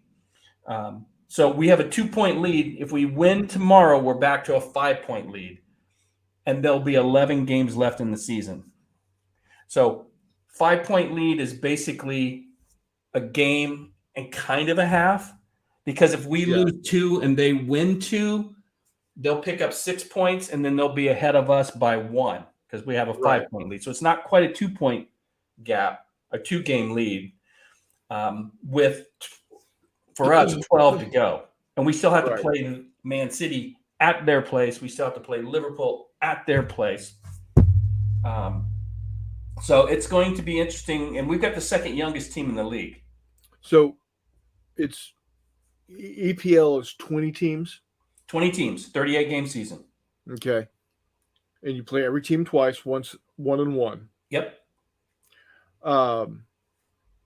So you got 7 teams. You got a third of the teams that are just scrapping like nobody's business to keep from being relegated. Yeah. You've got a mid 6 to 8 teams that are just hoping out of sheer dumb luck. Hold on. You got about 8 teams in the middle that hoping that just out of sheer dumb luck, they don't get into a really bad run of bad games and fall down. Yeah, because it can happen. It can happen like that. Yeah. You could be team 13 and thinking. Crystal Palace in the first half of the season was comfortable and not near the drop zone. They've now had a bad run of form since January and losing today to Liverpool. Now they're looking back going, we're like 2 games from drop. Right. Exactly. 2 weeks, we could be fighting for our life. And then you've got, so that's 13. So you got about 6 or 7 teams at the top that more than likely won't. Okay, so here's what they play for. They play for the championship and then go into UEFA, right? Yeah. So the top 4 go to the Champions League. Right. 5 and 6 go to the NIT version of the Champions League, which is what Arsenal is in this year. So the top 6 teams will play in Europe in tournaments next year. Right. Is that UEFA? Yeah, it's under UEFA. It's the I think it's called UEFA League or UEFA Cup. Right. Yeah, top 4 go Champions League. Mm-hmm. So 5 and 6, and then number 7 actually plays in kind of like a scrub tournament in Europe because they try to make as much money as possible. Sure. And it's one of these where most clubs, like the big clubs, go. They're like it's like going to the prom with your sister. They don't want to. Right. They don't want to do it, but hey, it's still Europe, and it's still a potential. It's games, it's revenue, and any chance you get, at least for the Brits, any chance you get to go to the continent and beat continental teams is a plus. Yeah, I think so. But there are teams that would rather not finish 7th because they look at it and go, we'd rather be focusing on winning the league or getting higher in the league than having to waste time and money and energy because there's a lot of these third tier, a third tier German team is still a third tier German team. And you look at, and I think what it is for the big teams, they look at that and go, if we don't win it, that doesn't look good. If we lose, it doesn't look good. So it's one of these that if you're one of the top 6 teams, and the league is now turned into, you've got Man United, Man City, Chelsea, Arsenal, Liverpool. Tottenham. Even though they've never won anything, they still have a lot of money. So you got 6 teams right there. Newcastle last year was bought by like a zillionaire, and they were up there for a while. They're now battling for the top 6, but they've got a gobs of money. So in the next couple of years, they're going to spend that money. They're going to bring the talent in. Over the years, European soccer has gone from one league to another, might be in vogue, but I think it's done and dusted. The EPL is now king of the hill, and I don't think they're ever going to relinquish that. And most players want to play, the best players in the world want to play in the EPL. Yeah. And so you've got even mid-tier teams that are making so much money because of the TV contracts that they're buying the best players. So the Newcastles of the world that have this money can compete. So are there many Latin American players over there? Oh, huge.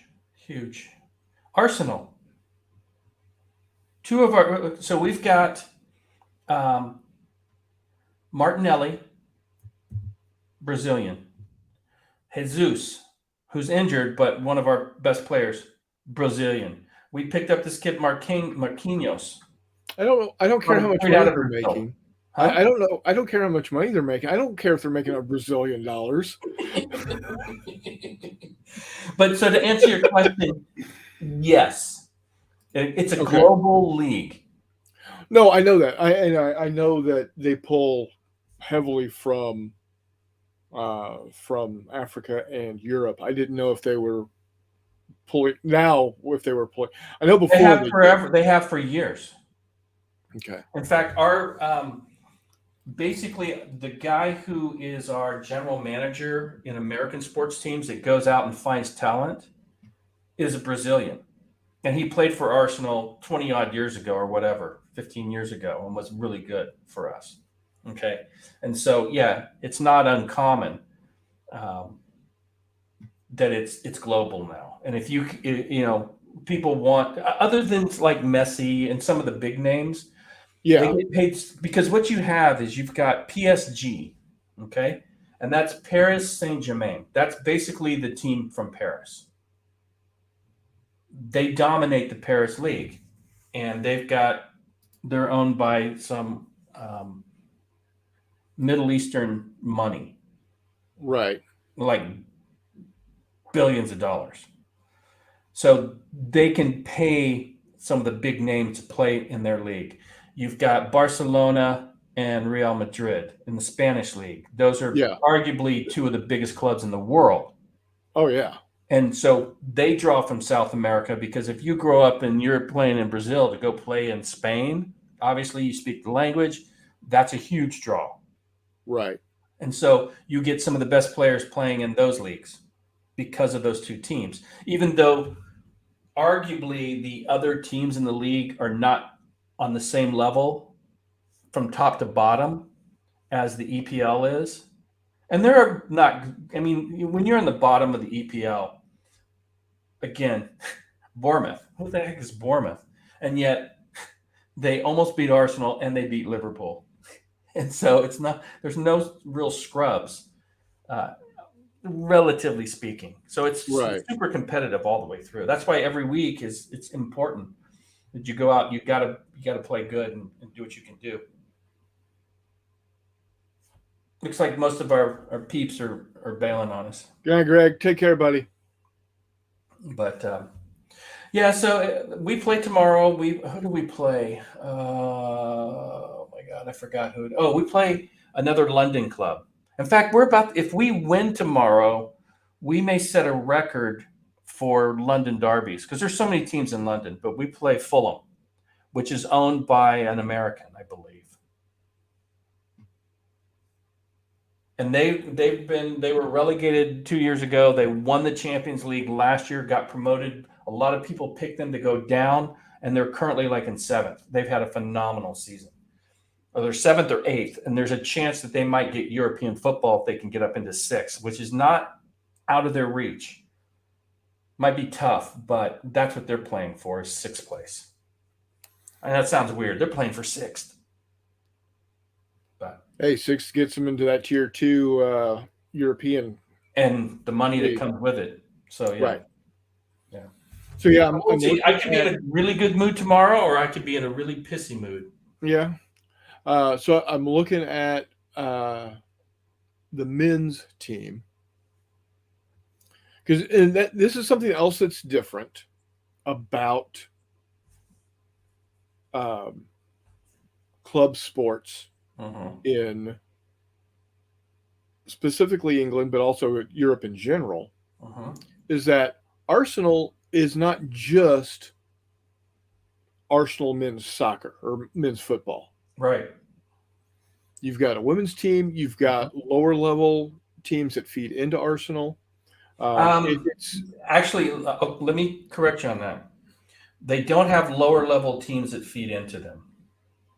Arsenal has a youth program. It's called and it's Arsenal. No, it's Arsenal. Right. 8-year-olds playing for Arsenal. It's right. The same word. It's like 8-year-olds playing for the New York Yankees. Right. But what I'm saying is that they don't play. No, they have appropriate leagues. Right. But it is Arsenal, and they play against Chelsea and Man United. Right. Exactly. Right. But what I'm saying is what I mean by it is a lower level. It's they have a team of 8 to 10-year-olds that play with the name Arsenal. And you sign a contract to play for them as a kid. Right, exactly. And Saka, who plays for us, who's our star on the right-hand side, has been at the club since he was 8. Right. Reece Nelson, the kid that scored the goal last week, the winner, has been at the club since he was 8. Right. Homegrown talent. So, it's kind of like a farm system. Like in baseball, but different.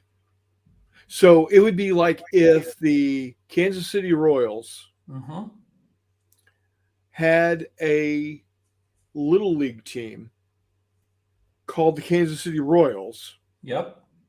And they traveled to play against the St. Louis Cardinals. Yep. Little league team. Yep.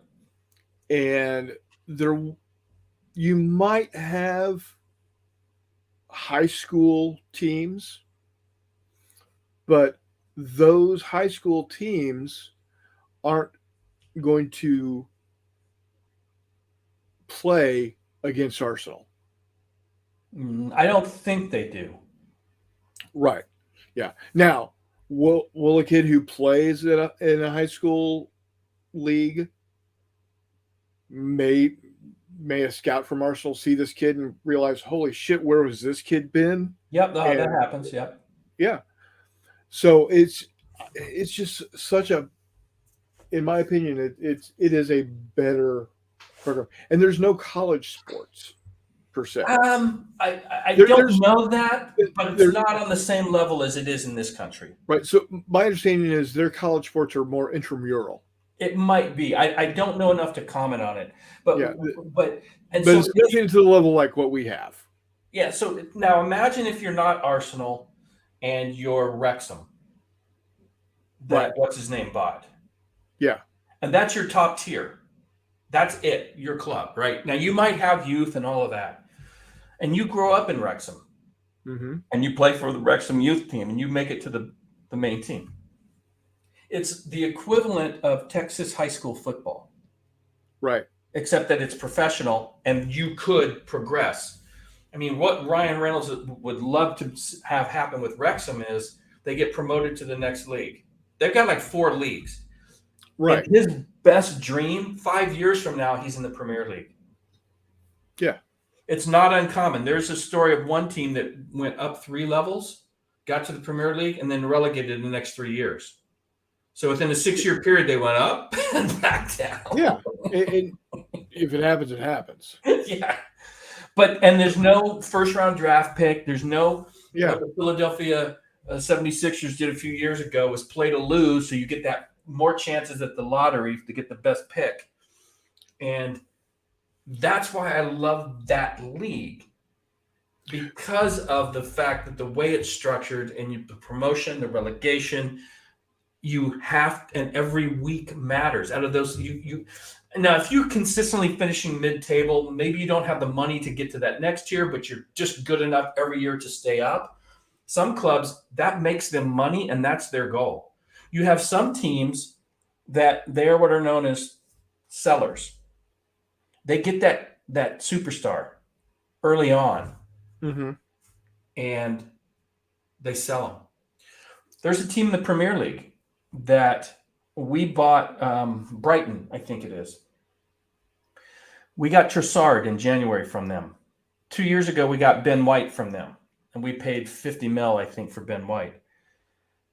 There was a kid that we were looking at getting a central defender that they said, we're not going to sell him this January. He wanted to come to us. We wanted to buy him, but the club had still 2 years on his contract. And they said, well, he's not for sale. And if we were to buy him, it would cost about $100 million, roughly. 2 years ago, they picked this kid up for like 3 mil or something like that. But because they play in the Premier League and it turns out he's a really good player, his value jumps. And so you have some of these clubs that are happy being in the middle of the pack, Mm-hmm. but because they play in the Premier League and they can get some decent talent that they can find, that when they get those nuggets, they sell it, and that's how they make their money. They don't play in Europe to make their money. They make their money by being a selling club. But now they've got to have a good infrastructure to find the talent and go, oh, we're going to go to Reading, or we're going to go to France, or because maybe they can't go as far as maybe have scouts in South America, but they're picking kids out of the Scottish League or whatever, and they may even go to Brazil. But their goal is, they'd like to finish higher, but if they can get really good talent and they've got a good structure to bring talent in, whether they buy it for under 10 mil and sell them for 50, 60 mil, that's bank. Oh yeah, because ultimately, yes, you want your team to win for your homeboys. You know, if you are an Arsenal fan, you want to win because you want your fans to have a winning team to root for and buy your gear. Yep. But that's not where your money is. Your money is going to Europe and winning the Europe Cup. Yep. or your money is, if you're mid-range, you're winning just enough to keep yourself in the EPL. Find that diamond in a rough. Mm-hmm. Pick him up from, Scottish Tier 2 for Or 2, even 3 the million. Champions League or the third division in the Premier, in the Right. English league, wherever. Right. Yeah. Pick him up for a song, turn and flip him. Yeah. Yeah. It's basically what they're trying to do. Because that's where your money is. That's and ultimately that's what you want for your investors. Well, you want to stay in because of, like I said, because of the TV money in the EPL now, getting relegated could bankrupt you if you don't spend your money well. So when you come up, the first problem you have is, okay, we now have a Premier League team. We now have more money coming in. How do we spend it? How do we get better? Because we're a championship team that, especially if you didn't win the championship, maybe. So what happens in the championship? It's not the top 3 finishers. Okay. It is, I think, the top 2 automatically qualify. Right. Then 3, 4, 5, and 6 go into a 3-game tournament. 3 plays 6, 4 plays 5, and then the winners of those play. And then the winner of that is the 3rd team promoted. So you could literally finish 6th and in still the get in championship, but win that mini playoff and get promoted into the Premier League. But think of it, you're the 6th best team in the championship.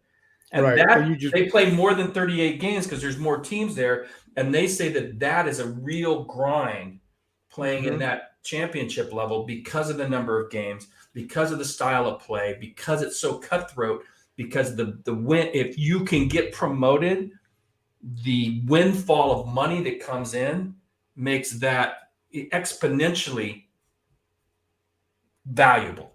Right. And so it's very competitive on that Champions League to get to the Premier League. So you could be the 6th best team, win that little playoff, go up and get bang.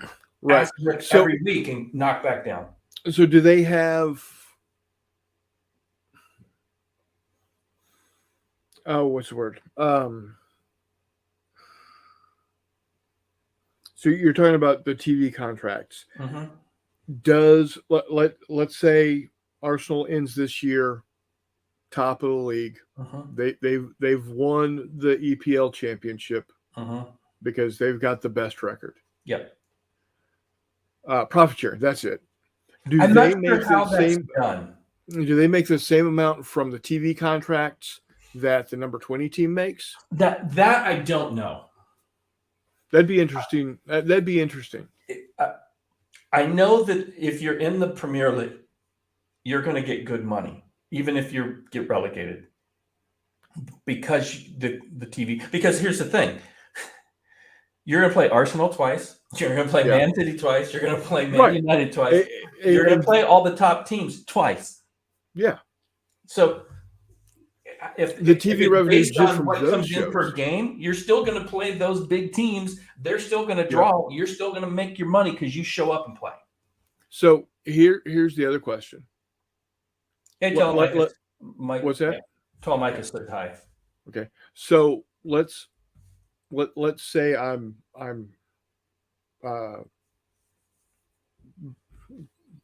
Bobatons. What Bover? Who the hell was it? Bournemouth. There you go. Yeah. Okay. Let's say I'm Bournemouth.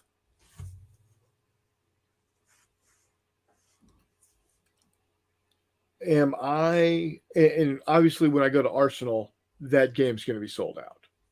When Arsenal comes to play me, it's crazy. I'm probably going to be sold out, and it's probably going to be all Arsenal. Well, what you get is Arsenal has this and I don't know the exact capacity, but it's 60, 70,000, 50,000. You go to Bournemouth, they're probably 20,000 tops. Right. Yeah, that place is packed. But so let's say, let me. I'm actually on the EPL website. Okay. Because I know enough that it's great sport to watch, Yes. and I understand the umbrella, the basics. Hmm. I don't know it like I know NFL or Right. college football. Shit, I'll be honest. I know about as much about the EPL as I know about Major League Baseball, which is damn near nothing. Because baseball does not interest me in the slightest. I love going to the games. I Yeah. love going to Busch Stadium and watching the Cardinals play.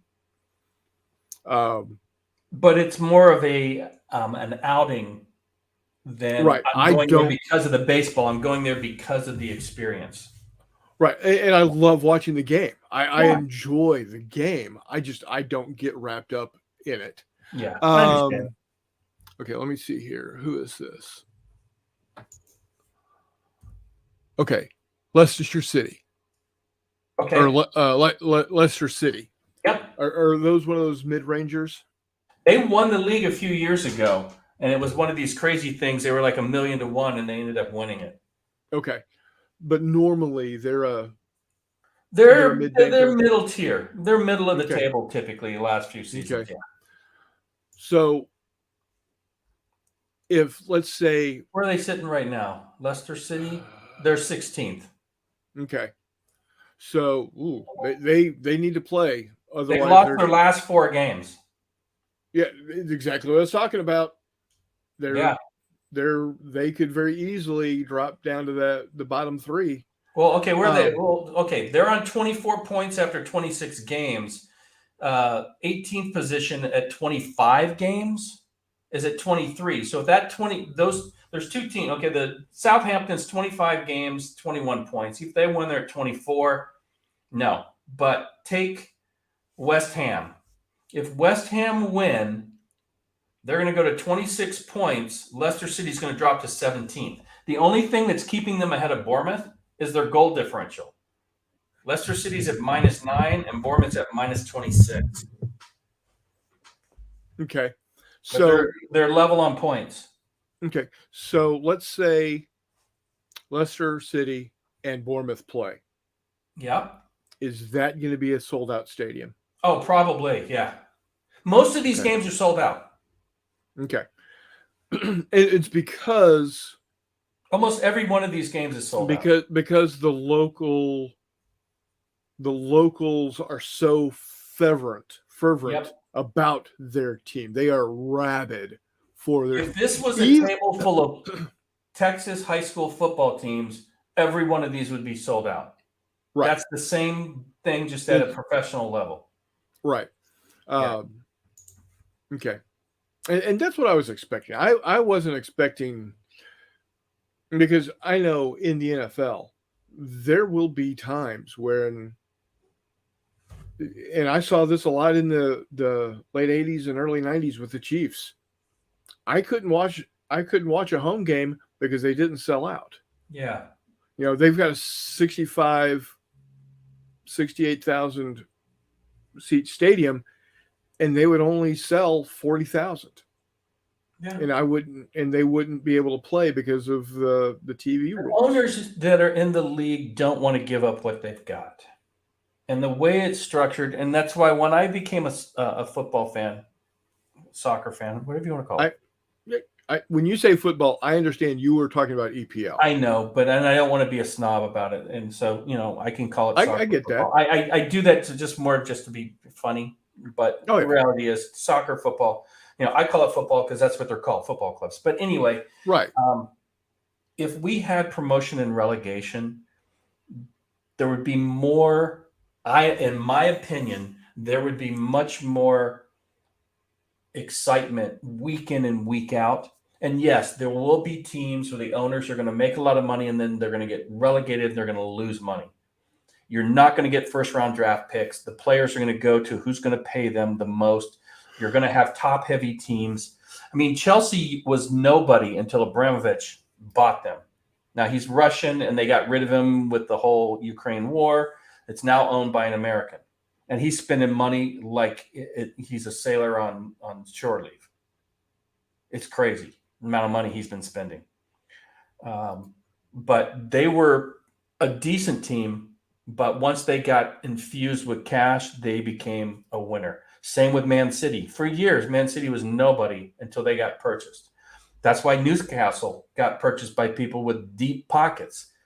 And when you got the money, you can pay for the best players. And if they don't work out, you can pay for the next best player and the next one and the next one. And you can get those teams to play well. And so you got to be in. And as much as the Arsenal's owner, they own the Rams, they said, we're going to try to work on a budget. And even though Arsenal is one of the arguably top 10 clubs in the world, depending on who you talk to and what your metrics are, they try not to overpay for any player.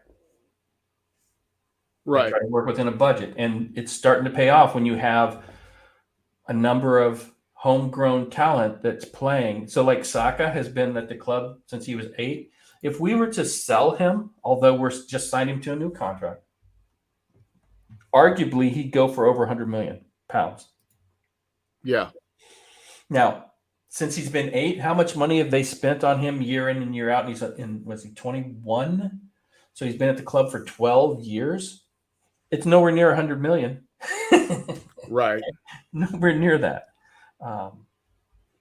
But again, you look at the table, and so you look at the top, you got Arsenal, Man City, Man United, Tottenham, Liverpool, who's had a horrible season by their standards, lost today, Newcastle, who at one point was in 3rd, Brighton and Hove Albion, Fulham, Brentford. And then you got Chelsea, who is perennial. 3 years ago, they won the Champions League.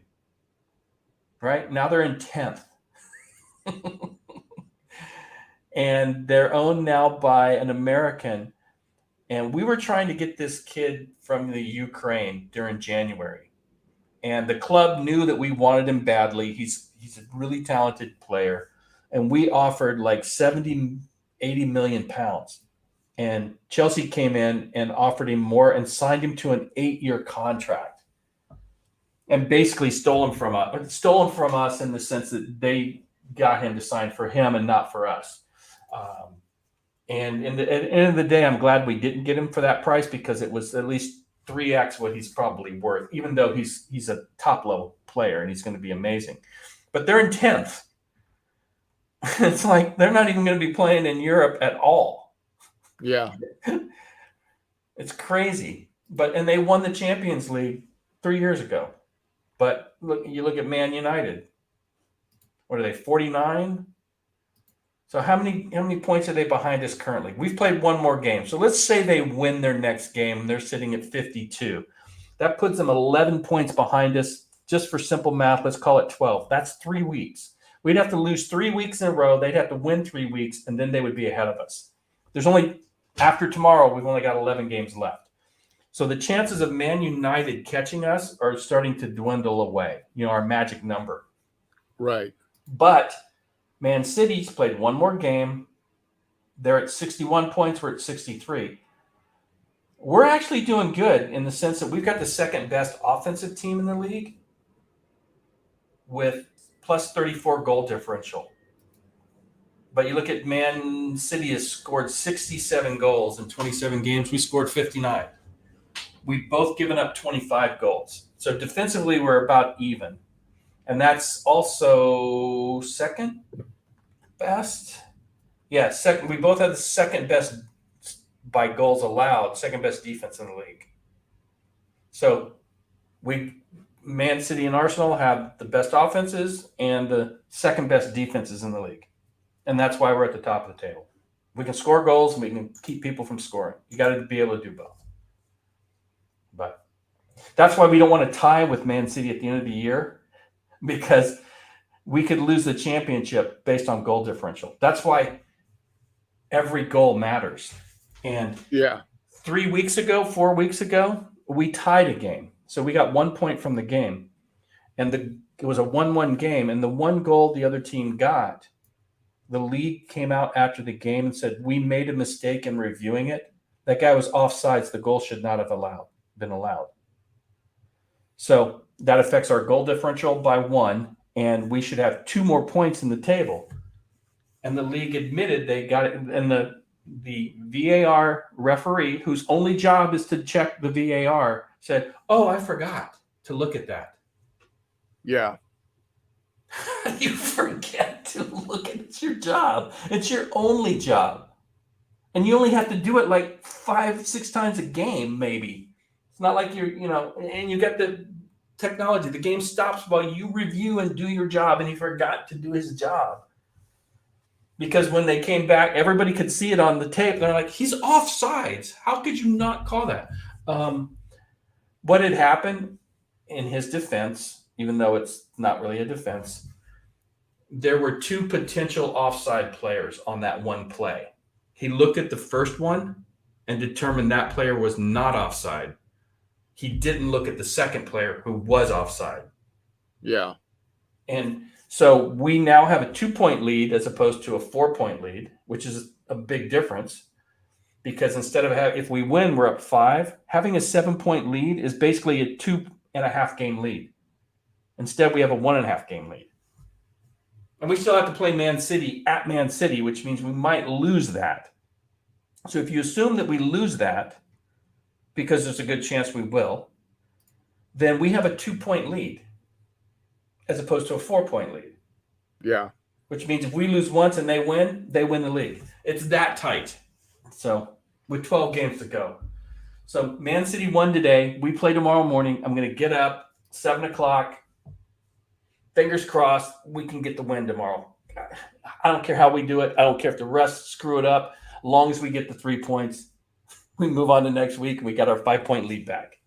Right. So, anyway. So the one thing I'm noticing is pricing to go see the games. Okay, I haven't even looked. What's it cost? Well, it's a couple of different. I've looked at a couple of different teams already. Mm-hmm. So for like Arsenal or whoever the Wolves are, Wolverton. Okay. yeah, you have to be a member of their club to even see pricing. Oh wow. Okay.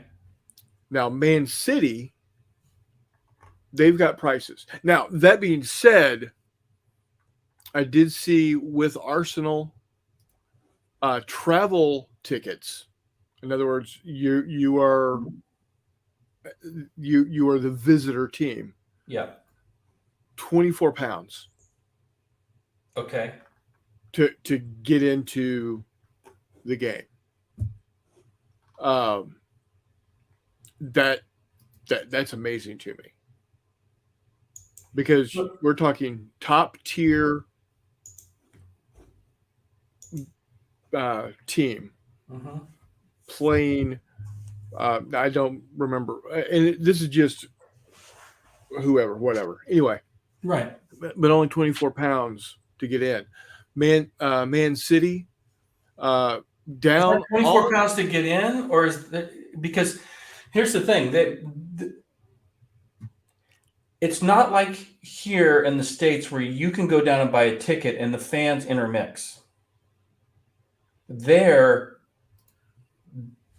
basically the home tickets are going to be bought by all the hometown fans, and they allocate a certain number of tickets for away fans that travel to the games, and they only put them in a certain section. Right. So they segregate them. Yeah. So £24 gets you into the visitors section. Okay, that might be one of the smaller clubs then. Probably. Well, and I can't find it now. Okay. I know it's not cheap to go to some of these games because you're traveling. Right. So again, there are fans that will travel all over the country to go watch their team play. Right. So Man City, and I don't know who, if this is for home team or if it's for visitor or whatever. It is very much like an American team going and looking for tickets. Mm-hmm. They range from 58 pounds to 75 pounds. Okay, 75 isn't too crazy. No. You know how much it costs to go to a Chiefs game? And this is upper level, end zone. Oh, probably Those 100 and a dudes- quarter. Minimum. I would think. I mean, Yeah. well, keep in mind though, okay, to be fair, how many NFL games are there in a season? So Home you games. have 8 10. or 9. 8 or 9. Okay. 8 or 9 because You have there's 8 or now 9. it's a 17 game season now. Okay. So you have 8 or 9 home Yeah. games. Here They you got have- 14. Yes. No. Yeah. They have 19. If you got 20, if you're playing 28 games, No, 38. 38. 20 teams. Okay. You have Right, right, 19 right. home games. So yeah, 19 home games. That's okay. You have 19 that's an home entire games in the season. league, That- not counting that- all the they played Extra 2 stuff. domestic cups plus a European Cup. So you could potentially win 4 championships in a season. Right. So you've got those games if you want to factor those in, but just Also- league games you've got 19. But also you've got, like, for Arsenal under match tickets, they've got Premier, UEFA Europa, and UEFA Women's. Yeah. So you got all of those tickets. So it's just the EPL games that you have to be a member of to get in to see the pricing for the tickets. Okay. I can get into an Arsenal women's game.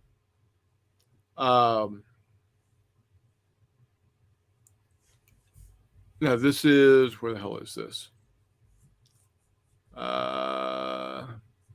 Away traveling supporters. 14.65, £14.65. Yeah. It's just not as it just women's sports globally is just not as No. But my popular point as is men's though, sport. my point is though, the Chiefs don't have that revenue stream. They don't. So because to go to a women's game, it's only going to cost you £15 to get in. Mhm. People might go watch it. You know, I don't know when this Especially game the home is. games because they're at they play on the same pitch. Right, exactly. That's exactly my point. I got nothing better. Let's say this is a Tuesday afternoon. I got nothing better to do on Tuesday. Oh, there are a lot of people that will go. So, and Arsenal for years has been a leader when it comes to their women's club. Okay, so they've always, I won't say always, but for many years they have supported their women's team. And again, that sport is a way of life. Oh, yeah. Much more so than many sports are in this. Now, I'm not saying that there aren't people that basketball isn't their life or hockey. Oh no, I get Especially youth hockey when they travel around and that's a big thing. The youth league. Oh yeah, People don't traveling. realize that's huge. People are like at softball in this county. Okay. Yeah, softball, especially women's softball, is big. Yeah. Right. So Yeah, but when they don't have that many sports either. That's the other thing, right? You've got cricket, you've got soccer, maybe some rugby, yeah, but beyond that, maybe I hockey. don't know of up in any Talent. club sports that they have. Now there could be, and that I don't live there, so I don't know. Yeah. But soccer is So- king in a lot of ways. So in this, in what I pulled up, it's Arsenal women playing Bayern Munich. Oh, okay. That's probably a European Yeah, fixture. Tuesday, 21st of March, at 18:45, 6:45. Guarantee you, if you're an Arsenal fan and you got $15, you're slapping that shit down and going and watching the girls' team. Yeah, It's a lot of Arsenal. people do. It's Arsenal. Yeah. You know, and Now they don't sell out as much as the men do, but no, they do have but some again, hardcore fans. but again, you slap down that $15. That's $15 that Arsenal didn't have before, and yeah, they got to pay, they got to pay whoever they got to pay to Right. They make money. run, but they're still making money, Yeah. and that's money that's an income stream that you don't have to rely on the Premier League to bring in. Well, if you just take that's gravy. That's gravy dollars. Yeah, well, let's just take Arsenal's main team. Okay, because what they also have with their main club, you've got the Premier League. They also have what is a U21 team. Yeah. So let's say you've got injured, and you need to get some game time. You might play midweek for the U21s. That's kind of like baseball's AA, AAA. Right. Okay. And so as you go from the youth and you get to the U21s, the U23s, now keep in mind, we've got stars on our team that are 21 years old that are so far beyond playing U21s and U23s. But you sign somebody gets injured, you just sign a new signing, they need to get some game time. You might let them play a U21. And I don't know the rules on if you're 28 years old playing a U23 team. There's probably some leeway there. But they get some money from that as well, right? You don't have a minor league football team. You don't have the Niners don't have a B squad that plays in the B league, right? Exactly. You get some of that in the NBA was it the D league? Yeah, you got the D league. So like the Warriors had a team in Santa Cruz. Yeah. So you could be playing for the Warriors in the Santa Cruz, which I think is owned by the Warriors, I think. Yes, it is. It is. And so you could literally go from, hey, I've got a contract playing on the D League, and you get pulled up to the pros. And that's one of the reasons why they keep them close. Like with the San Francisco Giants, their A-ball team is in San Jose, literally like 20 miles from the big league team. So you could play on a Thursday night in A-ball and get called up Friday and be under the big lights in the big show. And all you're doing is just driving up, an hour drive of that in traffic up to the clubhouse. So, and they're called the San Jose Giants. So it's not like they're have a different branding. They wear the same uniform, the whole bit. Yeah. And they get and because they're in the Bay Area, when Buster Posey was hit, when we drafted him out of college and he was playing rookie ball, that place was packed every night because they knew he was one and done in the A-ball and was going to be in the big leagues the following year. And so all the home games, everybody that had season tickets or Giants fans would go to the San Jose Giants games. They were packed every week, every night. It was just crazy. But, that happens when you got somebody like of his talent. And they do that on purpose. They get these teams close as they can so that they can pull these kids if they need to into the big leagues. But yeah, you've got the FA Cup, which is a big deal. You've got the League Cup, which is not the FA Cup, which is different. Right. And so you're playing for both of those during the season, and we've already been knocked out of both of them, I think. And so we've got Europe, which we played this past week. We played Sporting Lisbon. We traveled to Spain or wherever Sporting Lisbon is. I think, isn't Lisbon in Spain? Lisbon's in Portugal. Portugal, okay. So my ignorance. So yeah, we played and we tied 2-2 on Thursday, and we play Sunday. So sometimes we're going to play Thursday, Saturday. So you got to, we want to win those. But we made 6 changes to our starting lineup. In fact, our goalie was the U.S. men's national team #1 goalie, is our #2, and he played Thursday night. And he's to blame for the first goal. He hasn't played a lot of games. He was a bit rusty. And he made a mistake with a defender who's made his debut for us. He's somebody that's cover for one of our starters, who's a good player, a Polish player, I believe. But the two of them never play together. And they miscommunicated. The ball dropped, and the guy was like in the 6-yard box. I'm like, oh, header, boom, goal. But next Thursday, we play at home. So it's a 1-1. We're at that stage in the tournament.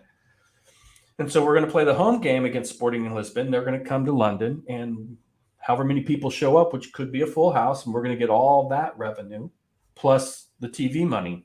So yeah, you've got multiple streams of income when you're at the highest level. So anyway, dude, we're at 4 hours plus. I don't know how many people are with us. If you want to continue chatting, I'm up for it. Who's with us? Yeah, I have no idea. We got one person watching, so Speak up. yeah, we're gonna go ahead and wrap this up. Okay, if you want to talk, not live, I'm up Sure. a little bit if you want to just chill. So Okay. Yeah, I'm gonna go ahead and we're gonna call it. Stay on. yep, And we'll talk some more. sure. But guys, everybody that came tonight, Greg, Charles, Reese, Mike, and Chris, and thanks for Chris Long to joining us tonight. Yeah, it was nice to meet him like that. Everybody, thanks for showing up. My brother Jay, Yeah. Hex to Hex, warm up for a little bit. Even got to see Todd. So everybody, thanks for being part of this. You know, this is gonna be a thing. Yep. We'll just keep on plugging along. And this coming Wednesday, I think we've got Thomas Foss showing up. I'm gonna confirm that tomorrow. And let's talk about optional rules. Yeah, let's not. That's an option I'm not going to take. So, anyway, guys, again, everybody, thank you one and all. And until next time, we'll see you on the flip side.